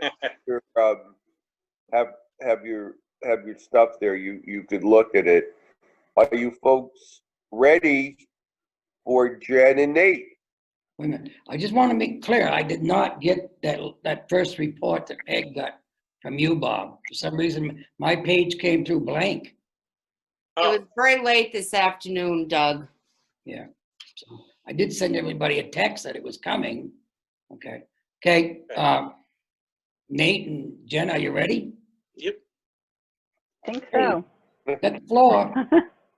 So I'm so sorry you can't see the spreadsheet. If you can pull up your email, I did email it to everybody, but if not, this might make more sense to you when you can see it later. But basically what we did was we took all of the things that we need in order to open up the school year safely, and we put them into a spreadsheet. And then we looked at what the quote amounts were, what the funding needs that we had, and then kind of took some notes onto where they were coming from. Originally, we had already allocated some of these things to come out of the CARES Act. So we already knew that they were covered, but some of the things were already allocated, but other grants or other funding sources could cover them. So we were able to move them around a little bit. So we were able, this is going to kind of go all over the place for a second, and I apologize, but we were able to take the reusable masks that we talked about at the last meeting, all of the ones for the students, the Newt masks, the MES and the RAMS masks, those were coming out of the CARES Act originally. We were able to move those to another grant so that we could get $10,000 more into the CARES Act in order to put that towards some of these costs. In addition to that, we were able to take out some technology. We wanted to make sure that and technology is a different thing. But once we get the Chromebooks and if we were to go remote and students needed the ability to get Wi-Fi, we want to be able to financially support that. We were able to take that out as well and put that into another grant, saving us another $6,000 in the CARES Act. And then originally our custodial that we had asked for at the last board meeting was written in for, because I wasn't sure on the cost of that until it was approved. I wrote it in for $40,000. It actually is only going to be 13, a little over 13, saving us another 30,000. So basically, I was able to get initial 45,000 out of the CARES Act. So that means that we can cover the desk shields for both buildings out of the CARES Act, and 20,000 of this 35,000 of the HEPA filters out of the CARES Act. Okay. All right, Peg, the figures don't add up. Peg, go ahead. Jen, I just tried opening my email, and even though it said that something about you invited us, I can't open the spreadsheet or the, Oh, let's fix I that. know. It says this Go email. onto your SAU account. Oh, I No, sent it it's to both of it's them. Google Sheets, which, sorry, kind of like Google Docs that I hate. So anyway, I just know. saying. Let me send it to you as a attachment instead. I'm going to open it up and send it Okay. as an attachment, okay? Right. So one Thank you. second, but in the meantime, yes, Figures. well, I know more questions. I have some comments. Your three figures added up to $46,000. That only takes care of the shields. So 45. nope. Good point, Doug. We had already had a quote for shields originally from another, basically we were thinking this is how much the shields are going to cost, and we had already written some of the money in for shields. But then it came to a lot more than we thought. So we had to rewrite it to add in more money, but what money was already written in prior to our last board meeting to say we knew we needed to buy shields. It was more money than we thought it was. If that helps. I mean, So, okay, the first does one. that make sense? Well, kind of. Sort of. Okay. But we know where the 45 is coming from the shields, definitely. That's coming out of the CARES Act. What is the breakdown for the air handling equipment? Where is that coming exactly from? Do you have that? 20,000 from the CARES Act. So $20,573 to be exact from the CARES Act. Okay. And then 14,000 from the operating budget. Now, is this going to affect what we gave back? We're not going to give back to the town? I can speak on that. Huh? I can speak on that. I'm listening. It will not. This would come out of this year's budget, and the two lines that it's three lines out of the operating budget, because it's a default budget. We're saving $7,500 on our food service contract because it came in lower. And if you recall, last year we got a huge premium holiday credit for unemployment. That'll cover the rest. Like when you say this year, you mean the year we're in, we're on right now. 20 to 21. Yes. Okay, all right. Yep. We'll take that out this year. Okay, go ahead. Yeah, and to maybe just to say it out loud, with this plan, 80% of it is coming out of one grant or another. 80%. 10% would be out of a trust fund, and then the remaining 10% would be those two items I just mentioned. You're talking about the air handler now. I'm talking about the whole thing. Shields and air. Everything. Okay. Yes. Give that Everything. figure again. Give that figure again. I'm sorry. 80% would be coming from grants, whether it's Title IV or the CARES Act. 10% would be out of trust fund if you choose, the maintenance trust fund. I think we better look at that before we make that final decision. Okay. The board can do what they want. Yep. I think we can get rid of that first one with no problem coming out of the CARES Act. But you have You have a deficit, people. And I don't want to bring it up. You don't want to jump around. That's fine with me. But I'm just telling you, you have a deficit in that air handler. I gave you a sheet. So you do have the correct figures, what's left in that renovation fund? Nate? Yes, yeah. Okay, well, what would the board like to do? I make a motion that we proceed for the $45,000 for the shields to be taken out of the CARES Act. I will second that. I'm sorry? I will second the 45,000 out of CARES. Do I have any more discussion? Anybody? Emily? Melissa? No, Aye. any more discussion? No. I say aye. Aye. Emily? Aye. Okay, you have that. You can proceed with the shields. Now you think, Nate, we have enough money in that renovation fund? Even that sheet of paper that I made out and showed you, and you and Bob, and the cost overruns of the air handler? I feel confident that we will be putting in an additional $50,000 out of surplus this year, or for last year. So there's 95,000 in there right now. There's 95,000 in there after the previous hold on one second.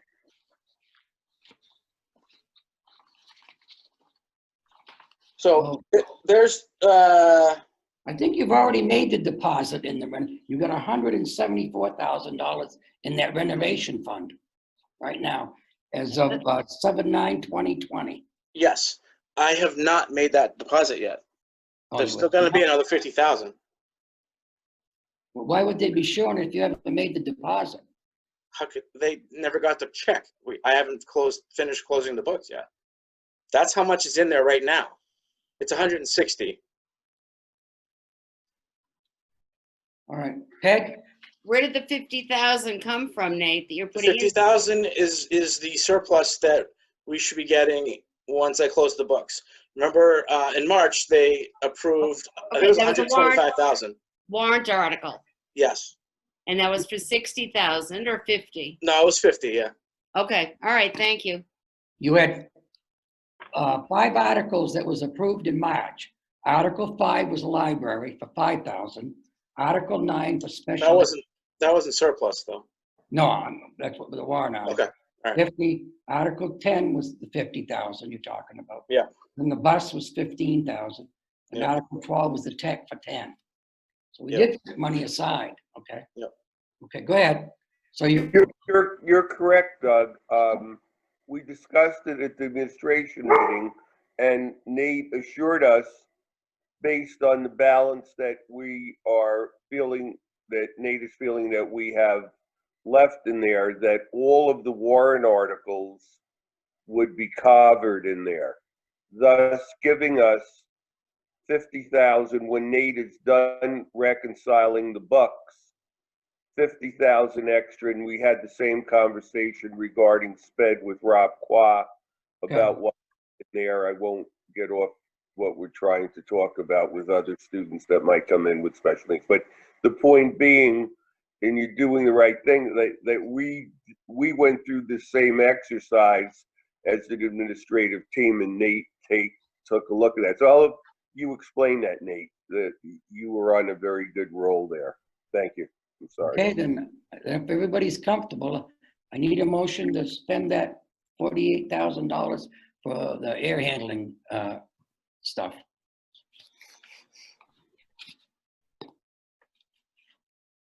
Make a motion. Who's it? Emily? Yep. Do I have a second? I'll second that. Do we have any more discussion? Anybody? I would just like that breakdown again. I know I wrote it down. The 20,000 more out of that 45. I just want clarification, Doug. Go ahead. Of that 40, 48, 20,000 is coming from CARES, Jen? Yep. Okay. All right, and then Nate, you'll figure out where the rest of it's going, or coming from, right? 14,000 is coming from this year's operating budget. Correct. Right, and some from the fund balance. Correct, with the balance, yeah. 14 would come out of a trust fund. Right, okay. Okay, we all set? Okay, I vote yes. Emily? Yes. Peg? Yes, Melissa? Yes. Okay. Hey, one final thing is we embark on there, before I forget, and we've had some discussions about this.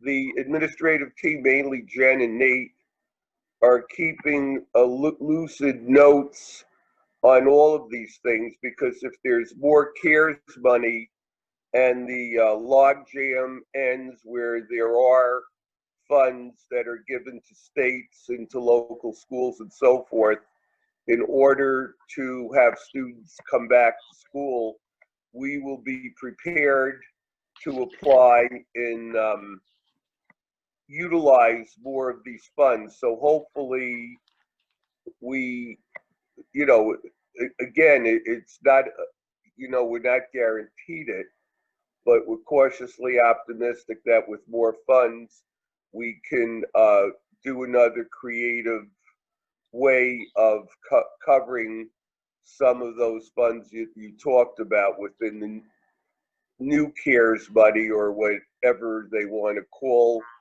it, that would help the schools. But the administrative team would thank you for your support, and assuredly, where parents are on the line and staff, everything is being done in terms of trying to protect the health of everyone there. Going forth, then, is there anything else, Bob, regarding the PPE and the health and all that?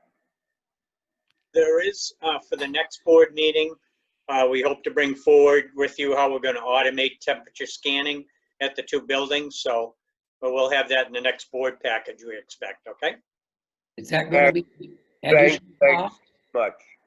I'm sorry, Doug, what? Is that going to have a cost item on it? Yeah, we have budgeted, No, sorry, that's all I want to know, just to do it now. Yeah. Okay, Earl. Okay, the next, we sent home, when we send our sheets out tomorrow regarding the notes to parents, I wanted to go through the material just so you are aware of it for your information. And very importantly, let's talk about tech and Chromebooks, and it's a very interesting pursuit here, China. And today the commissioner spoke with some of the school superintendents and indicated that he would give us some help with this too. But let us explain what recently has transpired. Steve Gagnon is here, who does an extraordinary job, and Jen, they'll give you an update on tech and the Chromebooks. Jen, again, you're doing a great job tonight. Okay, thanks. So we ordered the Chromebooks, but unfortunately the Chromebooks are made in China. And when they were sent over to arrive here for the first week of August, the shipment was refused and sent back. So I know, Peg, that was my face too. What? So we are working really hard on getting whatever we can here. We already paid for them, so we need these Chromebooks, but they definitely won't be here for the first week of school. And instead of stressing, I've decided to work on a game plan. So what we did at the beginning of the, when we did the survey to see, do we need these Chromebooks? What do we need? Who has something at home? How can this work? The amount of students, or the amount of laptops that are at home in our students' hands right now is 160.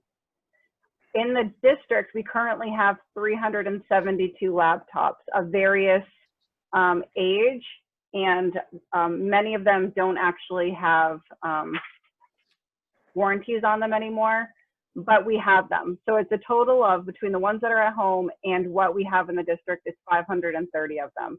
So part of the packet that's going home today includes a technology contract that we have used before in the past and we used this summer, but we've added a few lines to it to specify that they can bring their technology in from home and use it, but they'll be borrowing our internet, and that means they still have to follow the district rules, and that at any time we can still search their computer to make sure they're doing so. We're hoping that in addition to that, the smaller class sizes will help us to make sure that we can ensure and monitor that they're still doing that.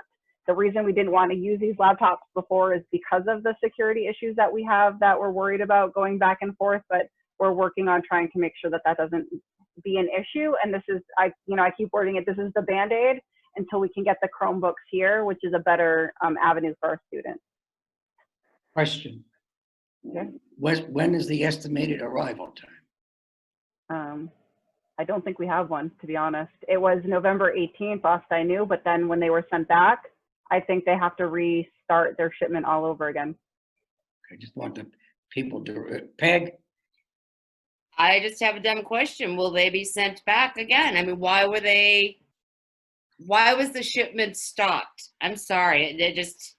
The company. So I didn't know this, and Steve sent me an article today that explained that there are a few different companies that the US has now decided cannot ship to us.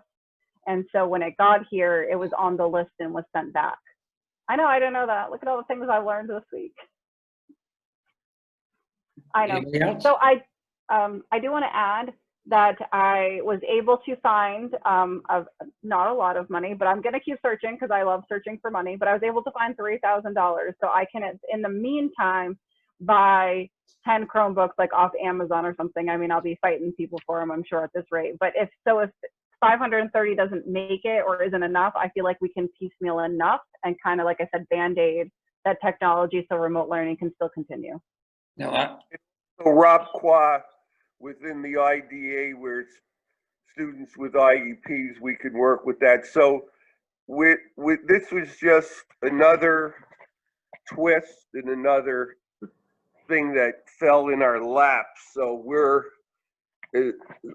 Jen and Steve have done a tremendous job within just a short time. We were aware of this, so we'll continue to pursue it, but there's definitely hope in the pathway regardless of what they throw at us. So we have a new challenge every minute. those Chromebooks you're getting off the internet, do they come with any warranties or are they remanufactured or anything? They don't come with any warranties. Typically, I buy them. I mean, whenever I've gotten them off of there, we get them for like prizes and stuff. It's not the same kind of warranty that we get when we go through a company like this. This is the kind of, I mean, I probably could get the extended warranty for more money. There's certainly no deal. I'd get less Chromebooks that way. So I guess that's something, if you guys want me to get the warranty, that's something we could do. I'm just at, now they're not refurbished, are they? They're brand new. They'd be brand new. Yeah, I don't buy the refurbished ones. Yeah. Okay, all right, that's my question. Anybody else? Moving on. Anything else, Earl? Yeah, we've got some more forms. Jan and John, do you want to talk about the opt-in and opt-out that we're sending out tomorrow that we're wanting the parents to get back on the 21st so we could firm up who's going to be here and who's going to be remote and that kind of thing? Jan? So, page 9 of 9 of what you were sent today is the one Newt will be using. So we're going to mail merge in because we have our list now of the student, what grade they're in, what bus route they're in, so which cohort they'd be, so which school days they would come. So it'd be, the top of that form would be pre-filled in with the student's name. It might say Celtics, Purple, Monday, Wednesday, or it might say Monday, Wednesday, Friday if they're one of the ones coming in Friday. And then that way the parents know right from the get-go what day their child would be signed up to come in. And then they will choose either that they're opting out of that hybrid, but they want their child to work remotely with our staff, or they're opting out of the hybrid and they would prefer to use the VLAX courses, or yes, they want their child to come in on the hybrid model.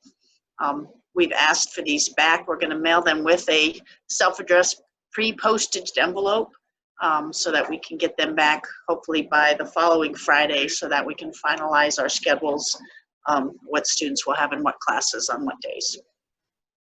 I did breeze through and read through those on those computers, lending those computers. Was there anything in there in the policy if they're damaged, they pay for them? I don't remember seeing that. Yep, that's one of the things they initial. It says you break it, you buy it. Yes, it's in there. Okay, I want to make sure it's in there. Okay. Yep. Go ahead. John, you're opt-in, opt-out? Seems like it didn't make the board packet. I sent it this morning. I changed. It's pretty much the same form. I'm getting it ready. I'll email it. It's just a little different. I just learned about this on Monday, so I had to put it together. I don't have my cohorts together. It's a little different for MES. I need to know who's coming in. If you see how the plan works, I can't assign a student a hybrid or a remote teacher unless I know what they are choosing to do. Because the first one we sent out was basically they could change their mind once they know the full plan. So that's what I'm waiting for. But it's basically the introduction is pretty much the same. I have the dates, the days they come in, and the questions are basically: do you want to be? Are you opting out of the hybrid cohort program to basically be remote, or are you coming to school? And if you are taking transportation. So that's all I have. I'm not ready to send a class list. Earl? You all Yes. set, man? Yeah, now we have one more form that Jan, do you want to explain? We explained, John and Jan explained a little bit. It's the one where parents sign off on in that we're going remote and we're going to tape, that they understand what the taping law is and that the staff is secure, that they will not misuse the instruction that we send. Jan, did you want to explain that form a little bit?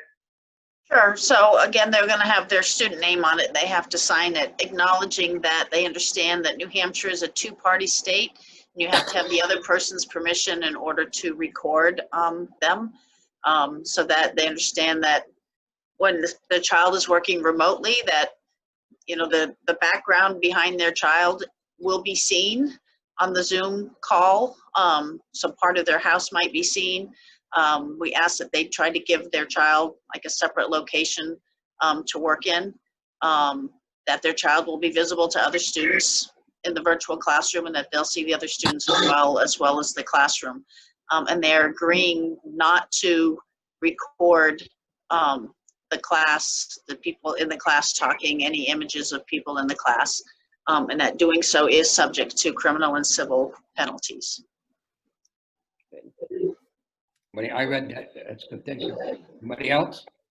Yeah, no, that was good. Now, the last thing is the administration, as you can see, has worked very hard on this. And what we're looking for is the approval of the board to look at doing this for the first 8 weeks, so that rather than there's the 3 weeks in September, we do it for the first 2 months, knowing that if the health situations,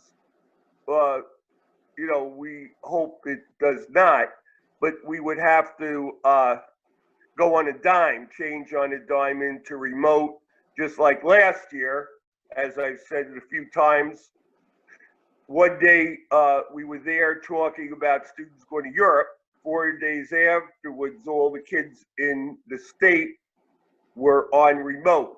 So we know at any point things could swing and we could be remote, but at least for now, as you can see, extraordinary time has been devoted to the model we have, and we're going to continue to fine tune it.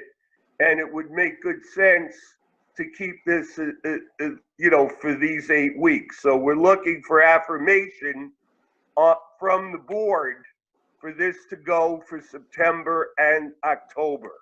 And also, too, this will be important for parents to set up childcare in their work so they'll know way ahead of time what is going to be.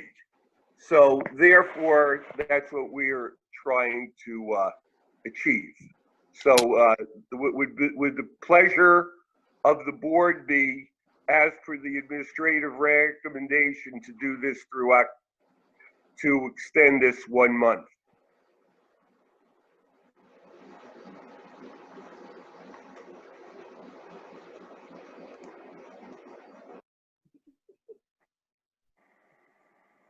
Peg? So what I think I just heard was you would like to have a motion to continue this through the months of September and October, with a caveat that if things take a turn for the worse, then we have the ability to go fully remote. Is that what everybody else heard? Yes. Then I will make the motion regarding what I just said. Go along with the hybrid model for the months of September and October, with the caveat that if the situation changes, that we immediately go into full remote. Do I have a second?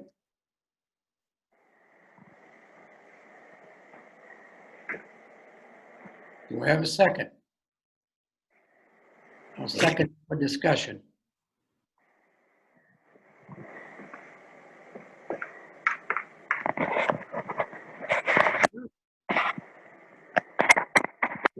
I'll say something. The first time I voted no, okay? And I was worried about going back in the conditions that we may encounter, and I was afraid. So do I have any more discussion before we vote?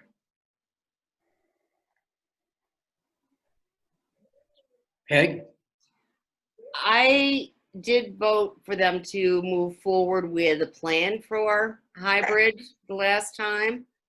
But I mean, I think everybody knew that I was a little bit hesitant sending kids back in with everything going on. I honestly, at this point, feel as though what we saw tonight, what we talked about tonight, I think admin has done an absolute, well, everybody involved has done an outstanding, admirable job looking at every possibility, and certainly have alleviated my fears. I mean, I'm certainly, that caveat I wanted to make sure was in there so that if something does come up, it's a complete flip, kids are home, and we do total remote. Because I do not want to endanger the children in this town. I don't want to endanger anybody. Anybody, right, you're right. I know what you're saying, Peg, I'm sorry. Tammy, you had your finger up? I did. So I thought in the beginning, last month, we decided that we were going to,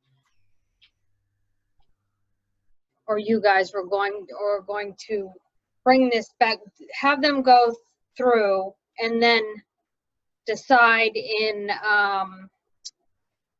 3 weeks or halfway through the month, then you were going to decide or get together and see how things were going, then decide if we were going to go into the second month. So now we're just going to go right to the second month.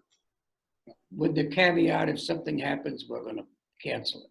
Yeah, I think we'll be reevaluating. it just bothers me. It's bothersome for me. The whole thing's bothersome, but it's Emily? it's just my opinion. Emily, you had your hand up. Well, Go ahead, Emily. I'm curious, Tammy, what's bothersome to you? I'm wondering, because here, I'll say what I think. I understand so much work has gone into this that I understand wanting to hold on to the hybrid. You know, you don't want to have to go for 3 weeks and then rearrange the whole thing. But my understanding was we were going with the hybrid for September with the hopes that if things were stable, we could talk about, because I understand the caveat to go remote, but I think that everybody already understands that we have this potential of going remote. What I'm curious about is if things are stable, why wouldn't we talk about transitioning beyond hybrid back into the schools? I mean, if we're stable. So I'm wondering if there's like a compromise where, because I understand we're already starting pretty late in September, so we only have a few weeks to work with. But could we reevaluate at maybe 6 weeks or 5 weeks or something like that? I mean, are we taking that off the table, that we're reevaluating the possibility of going back? Are we assuming we're hybrid or remote all year? No. No, you know, I totally understand what you're saying, Emily. To be perfectly honest with you, I do not see things getting so good that kids can go fully back into the classroom in the month of October. If possibly, I mean, maybe we look at the end of our October, our second meeting in October, and just look at where the country is and where we should be going. But I think we need to, quite honestly, at least plan on 2 months of doing the hybrid and not having all the kids in the building. I just. Emily, go ahead. I'm sorry. I'll get you Melissa after. Go ahead, Melissa. I think it's probably overly optimistic to think that we could be back fully in October.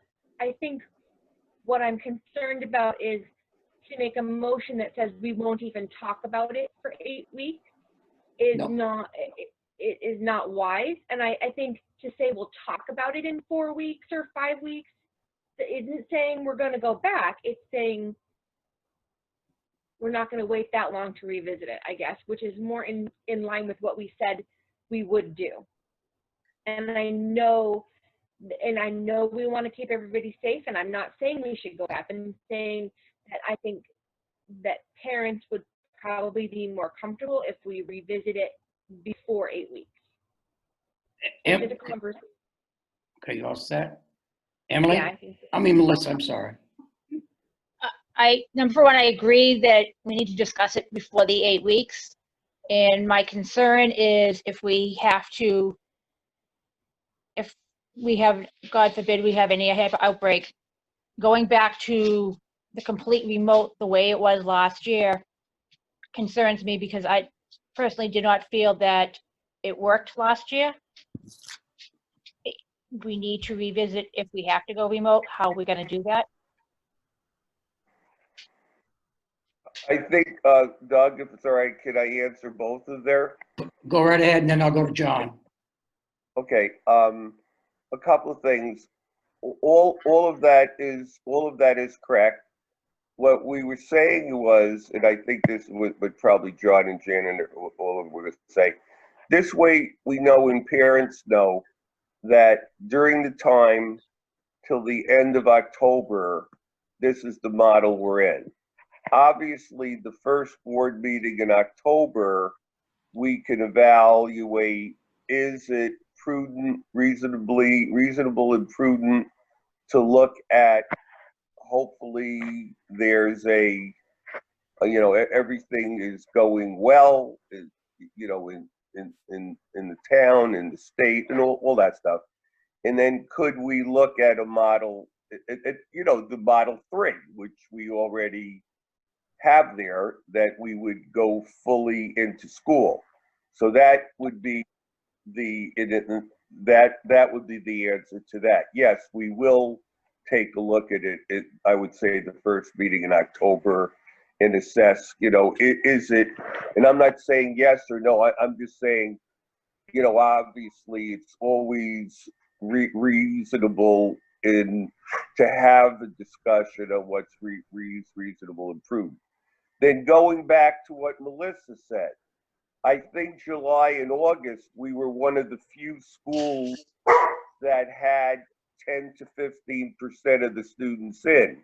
And I think Rob Qua could weigh into this.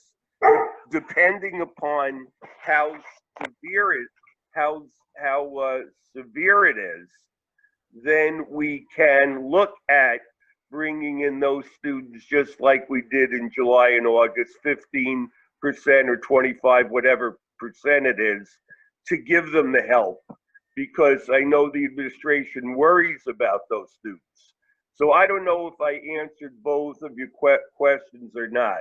We'll take them one at a time. Did I answer them?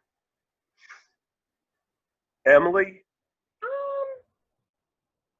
I think so. I understand what you're saying. I guess I just don't.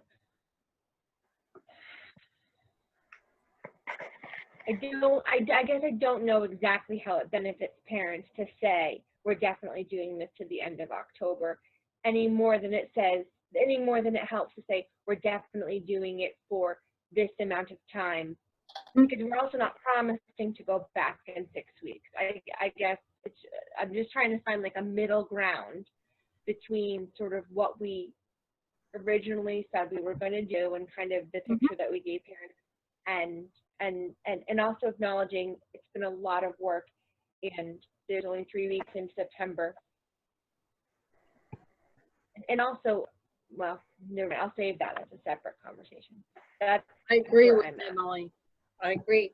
Wait a minute, let me let John speak because he had his hand up. John? I think that when you say reevaluating, we said we would reevaluate in October, looking at what the current conditions were. I mean, I think that we all hope that come November 1st or October 1st, it's gone.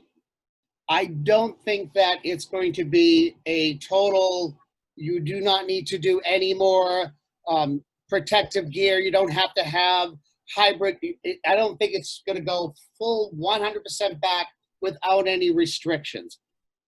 I think that's highly unlikely. I think that the reason what we're looking at is we would stay within this model. But we can tweak it. We can make adjustments. Like one of the things I thought, if we were allowed to bring more students in, I would have all students come in on Friday if we could. There could be minor adjustments. Just to kind of give you, I'm putting a letter together. I just want to say quickly that it'll be my letter to the parents, but this, when we look at this as a task of putting in safety protocols, it becomes a task and it becomes a job. When we look at it as redesigning education, the tasks become creative. And it's like a grad class, and you've given a hypothesis that usually isn't real, and how do you overcome those obstacles? So it really kind of tapped into our creativity, and we really redesigned education for the COVID experience. Like I said, if everything magically went away and we could come back fully 100% in October, I think that we would definitely look at that and make that happen if that was the guidance. But I still believe there are going to be restrictions that we're going to have in place. And I think we're just going to start getting on a roll with this one before we have to start a new one. So I think October is going to, it won't be, oh, we're all back. It's going to be, what is a new plan? And I think that we need to September to perfect this one before we can even develop a new plan. Because it took a long time to get that in place. So it's not like we don't want them to come back, or we don't, we just, oh, we worked on this. This is, we're done. We don't want to do anything for another month. It's going to be, if we are seeing a change in the country, it's not going to be a total reversal. It's going to be a change, and we'll have to change with it. And it's going to take some time to change. Melissa, then I'll go to Melissa, and I'll go to Jen after. I just think it's something that we're gonna need to discuss at each board meeting. it's gonna be an ever evolving process, and it's something that's gonna need to be brought up at every board meeting for the next, at least next foreseeable future. Jen? I raised my hand for Jan. She was raising her hand for me, thank you. Well, what's the matter? Jan can't talk? I can talk, but I had surgery yesterday, Doug, so I'm not looking my finest. That's why I'm not showing my picture today. But I'm going to agree with what John said, plus trying to get some consistency for parents. So we're only going to, September is only 3 weeks of school. So trying to, in the middle of 3 weeks, start saying we're going to change things for October, I think is just, it's a lot of change for the kids. It's a lot of change for the parents and then us as well. Setting up the classrooms, we are moving tables so that we can have shields on tables. There will be no desks. So there's a lot of furniture moving that's going on to set up the rooms to get kids, you know, spaced right and get the shields put on them. So that's not something we could just turn around and reverse, you know, over a weekend.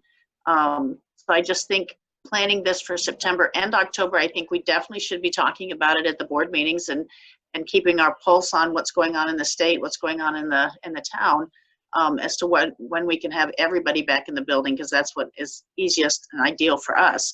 But it's not going to be a quick transition. And again, I think just for students and for parents and families to be able to know, okay, this is what the schedule is going to be like for 7 weeks instead of just 3 weeks. It's just better for all of us.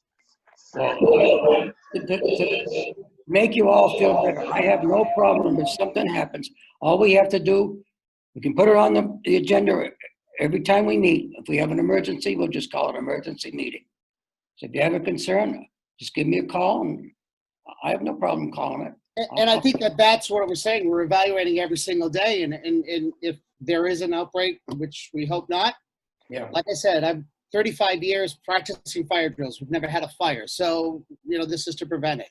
So if there is a problem, or if we feel we need to make an immediate change, I feel we're going to get more restrictive than less restrictive. It is if it is an emergency. Any, Peg? I'm sorry. Yeah, I mean, I hear what everybody is saying, and yes, the ideal situation for parents and students is everybody in the classroom, no, nothing. I mean, just the old way of doing teaching. What is really concerning me is just these schools that have started back, and even though, they supposedly have the masks in place and the safeties in place, and, after 2 days, the buildings are closed down. I don't want that to happen in Milton. I would prefer to go, as I said earlier, I think that administration and everybody involved has really done an outstanding job looking at every possibility. We've approved money, we've gone through the CARES Act to provide safety measures for students, staff, and all personnel in the building. I'm sorry, I just feel very comfortable with doing this through the month of October. And yes, we can revisit it every single school board meeting. And as Doug said, if something needs to come up and we need an emergency meeting, I'm all for it, but it still just scares me, folks. I'm sorry, but it does. I don't like the idea of kids going into school wearing masks, whatever, and then 2 days later, the school is closed down because half the students and staff have been exposed and now have COVID. I don't want that to happen in Milton. End of my soapbox. Anybody else before I move on? My Go ahead. kids are going in for the hybrid. They're doing that. We have some of our reservations about it with the masks and whatnot. And I'm not saying that nobody's not doing a good job, because you are doing a great job, but it's not just the great job. I want to make sure my kids are safe. And yes, you guys are making the place safe, but me as a parent, how do I know? I don't know. What if? It's the what ifs, I guess. I don't know. Okay. vote yes that we go back for September and October. Emily? Yes, I would say yes. Yeah. Okay. Melissa? Yes. Okay. At any time you have a concern and you want something done, just give me a call. Or wake up Earl, don't wake me up. Well, you wake me up, so if they can wake us both up. All right, I'm there. Okay? Thank you all. Thank you very, very much. And as a team, we're going to make this work, and we're going to keep on. Each time we'll speak about this, and I'm sorry to take up so much time, but I thought it was important to go through all of this and give you all the updates. Thank you very much. Okay, I'll try to move it along as quick as I can.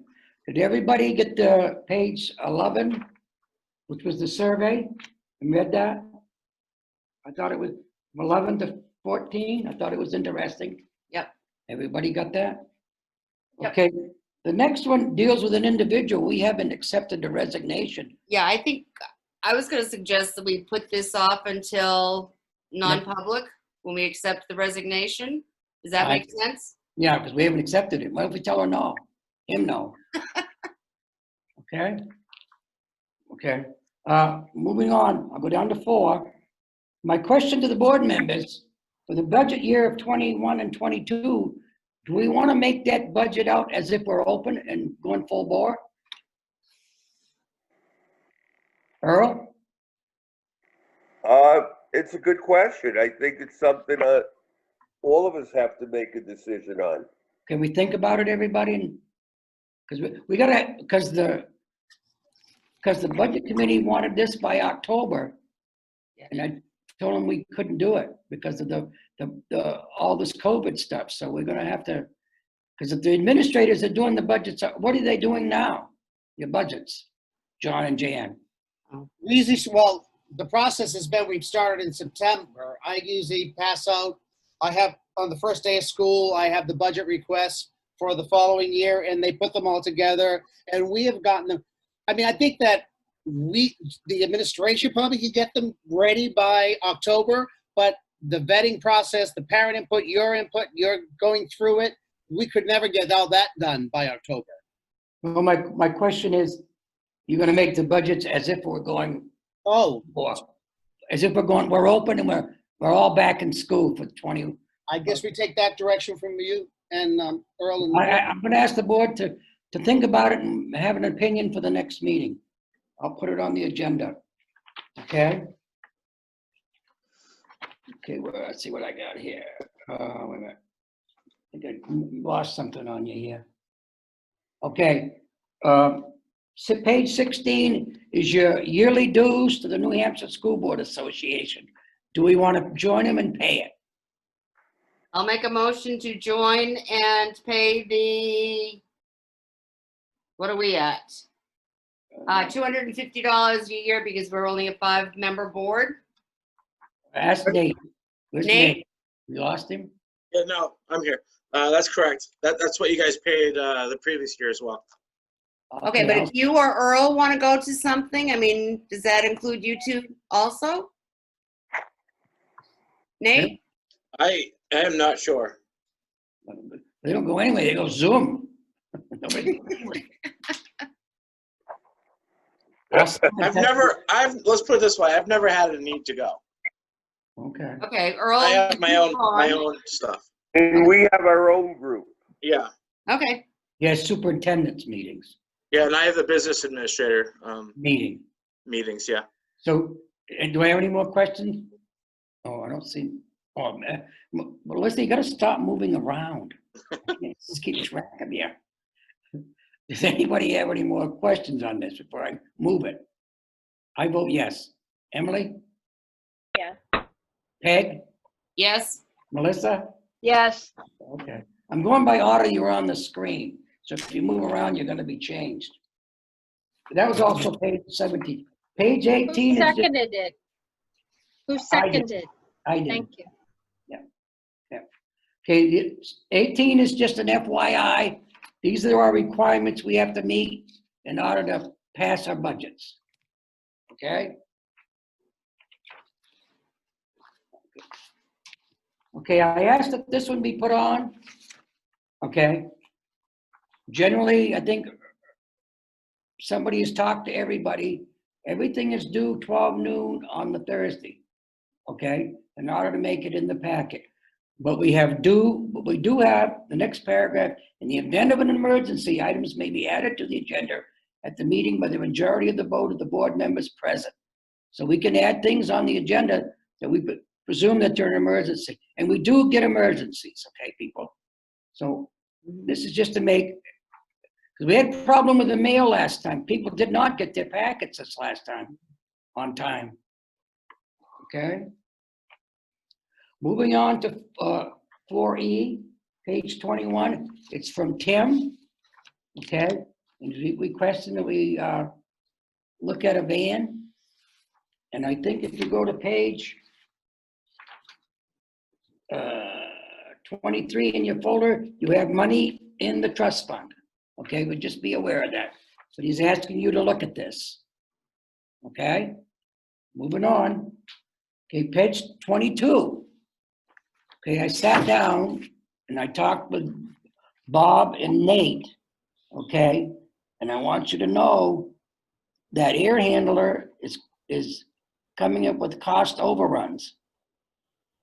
And right now, what we don't have paid for is about $50,943.36 that we're in our deficit for, okay? But I think we have places we can get the money, but I just want the board to know that more than likely it could come out of the trust fund if we put that 50,000 in there, but we're running over cost overruns on that project. And I think that's pretty much all of them. Is Bob still with me? Yes, I'm with you, Doug. So you saw my sheet? Yes. Nate, you saw it? Yes, I did. And you agreed at this Yep. point? At this point? Yes. It Yep. could change, okay, everybody? So please be aware of that. All right? All right? Bob, do you want to do projects Sure. update? I think I jumped, that's old business. I think I jumped the gun. Go Okay. ahead.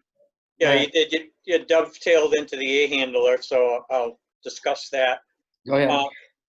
At the bottom of the page that Doug had shown for costs, overruns, the one that says new DDC controls, that work is in progress now and will be completed probably the end of next week. Relocate controls and piping, that is complete.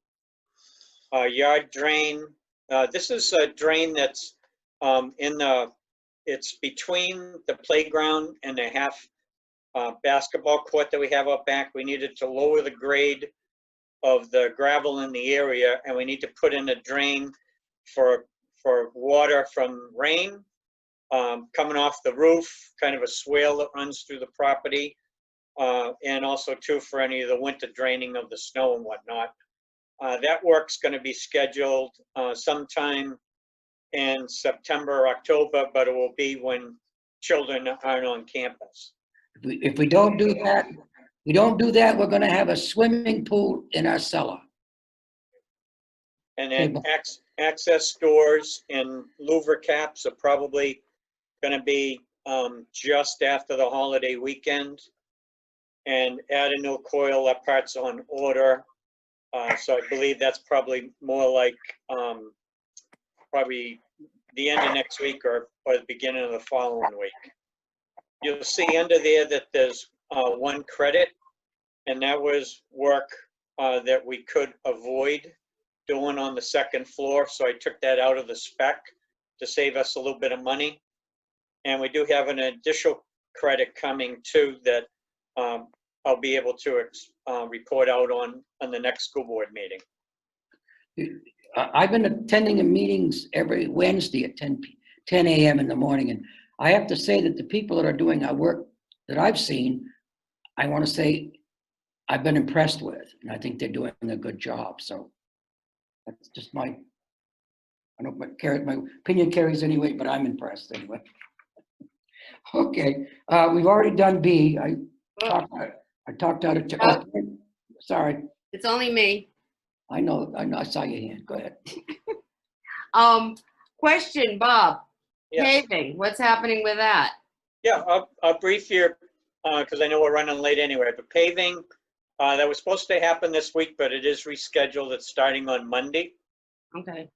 The grease trap is work that we did start this week.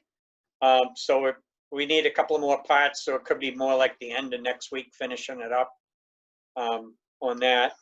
The fire alarm project work, they actually finish the design.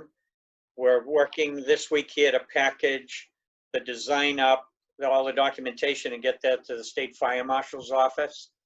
So we'll have that in queue.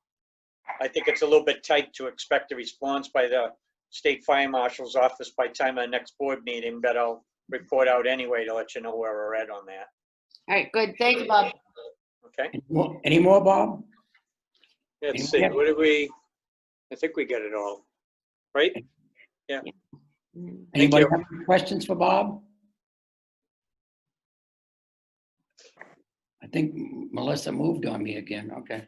All right. Okay. Gone. No, Melissa. I know she's gone. Oh, she gone? Oh, I didn't know. I can't keep. Okay, committee board member reports. Peg, you got anything? No, I mean, you already brought up the budget committee once, Oh, I'm sorry. budgets, and you explained, I explained, I doubly explained that, I mean, our fiscal year does not end in December. And so the town definitely should be in full swing doing their budgets, but you know, we will get it to them as soon as we can and as soon as we approve it. But they can't push us to do something that we can't do. So my 2 cents worth. Anything more? Anybody else? Okay, okay then, I need a motion to go into non-public. I will make a motion to go into non-public. Second. Emily, okay, that'll be RSA 91A 32 A, B, C, L, J, and K, Emily, okay. And it's, what time is it? 8:26. Okay, all right, we're in non-public. We have to vote. Yes, me, I. Emily. Aye. Oh, no, okay, we're in non-public. Okay, I need a motion to adjourn. I will make a motion to adjourn. What time is it, okay? 9 o'clock. 1 o'clock. Peg, who seconded it? Me. Emily, thank you very much. Thanks, Emily. You're welcome. Hey, aye. Aye. Aye. Aye. Okay, thank you, everybody.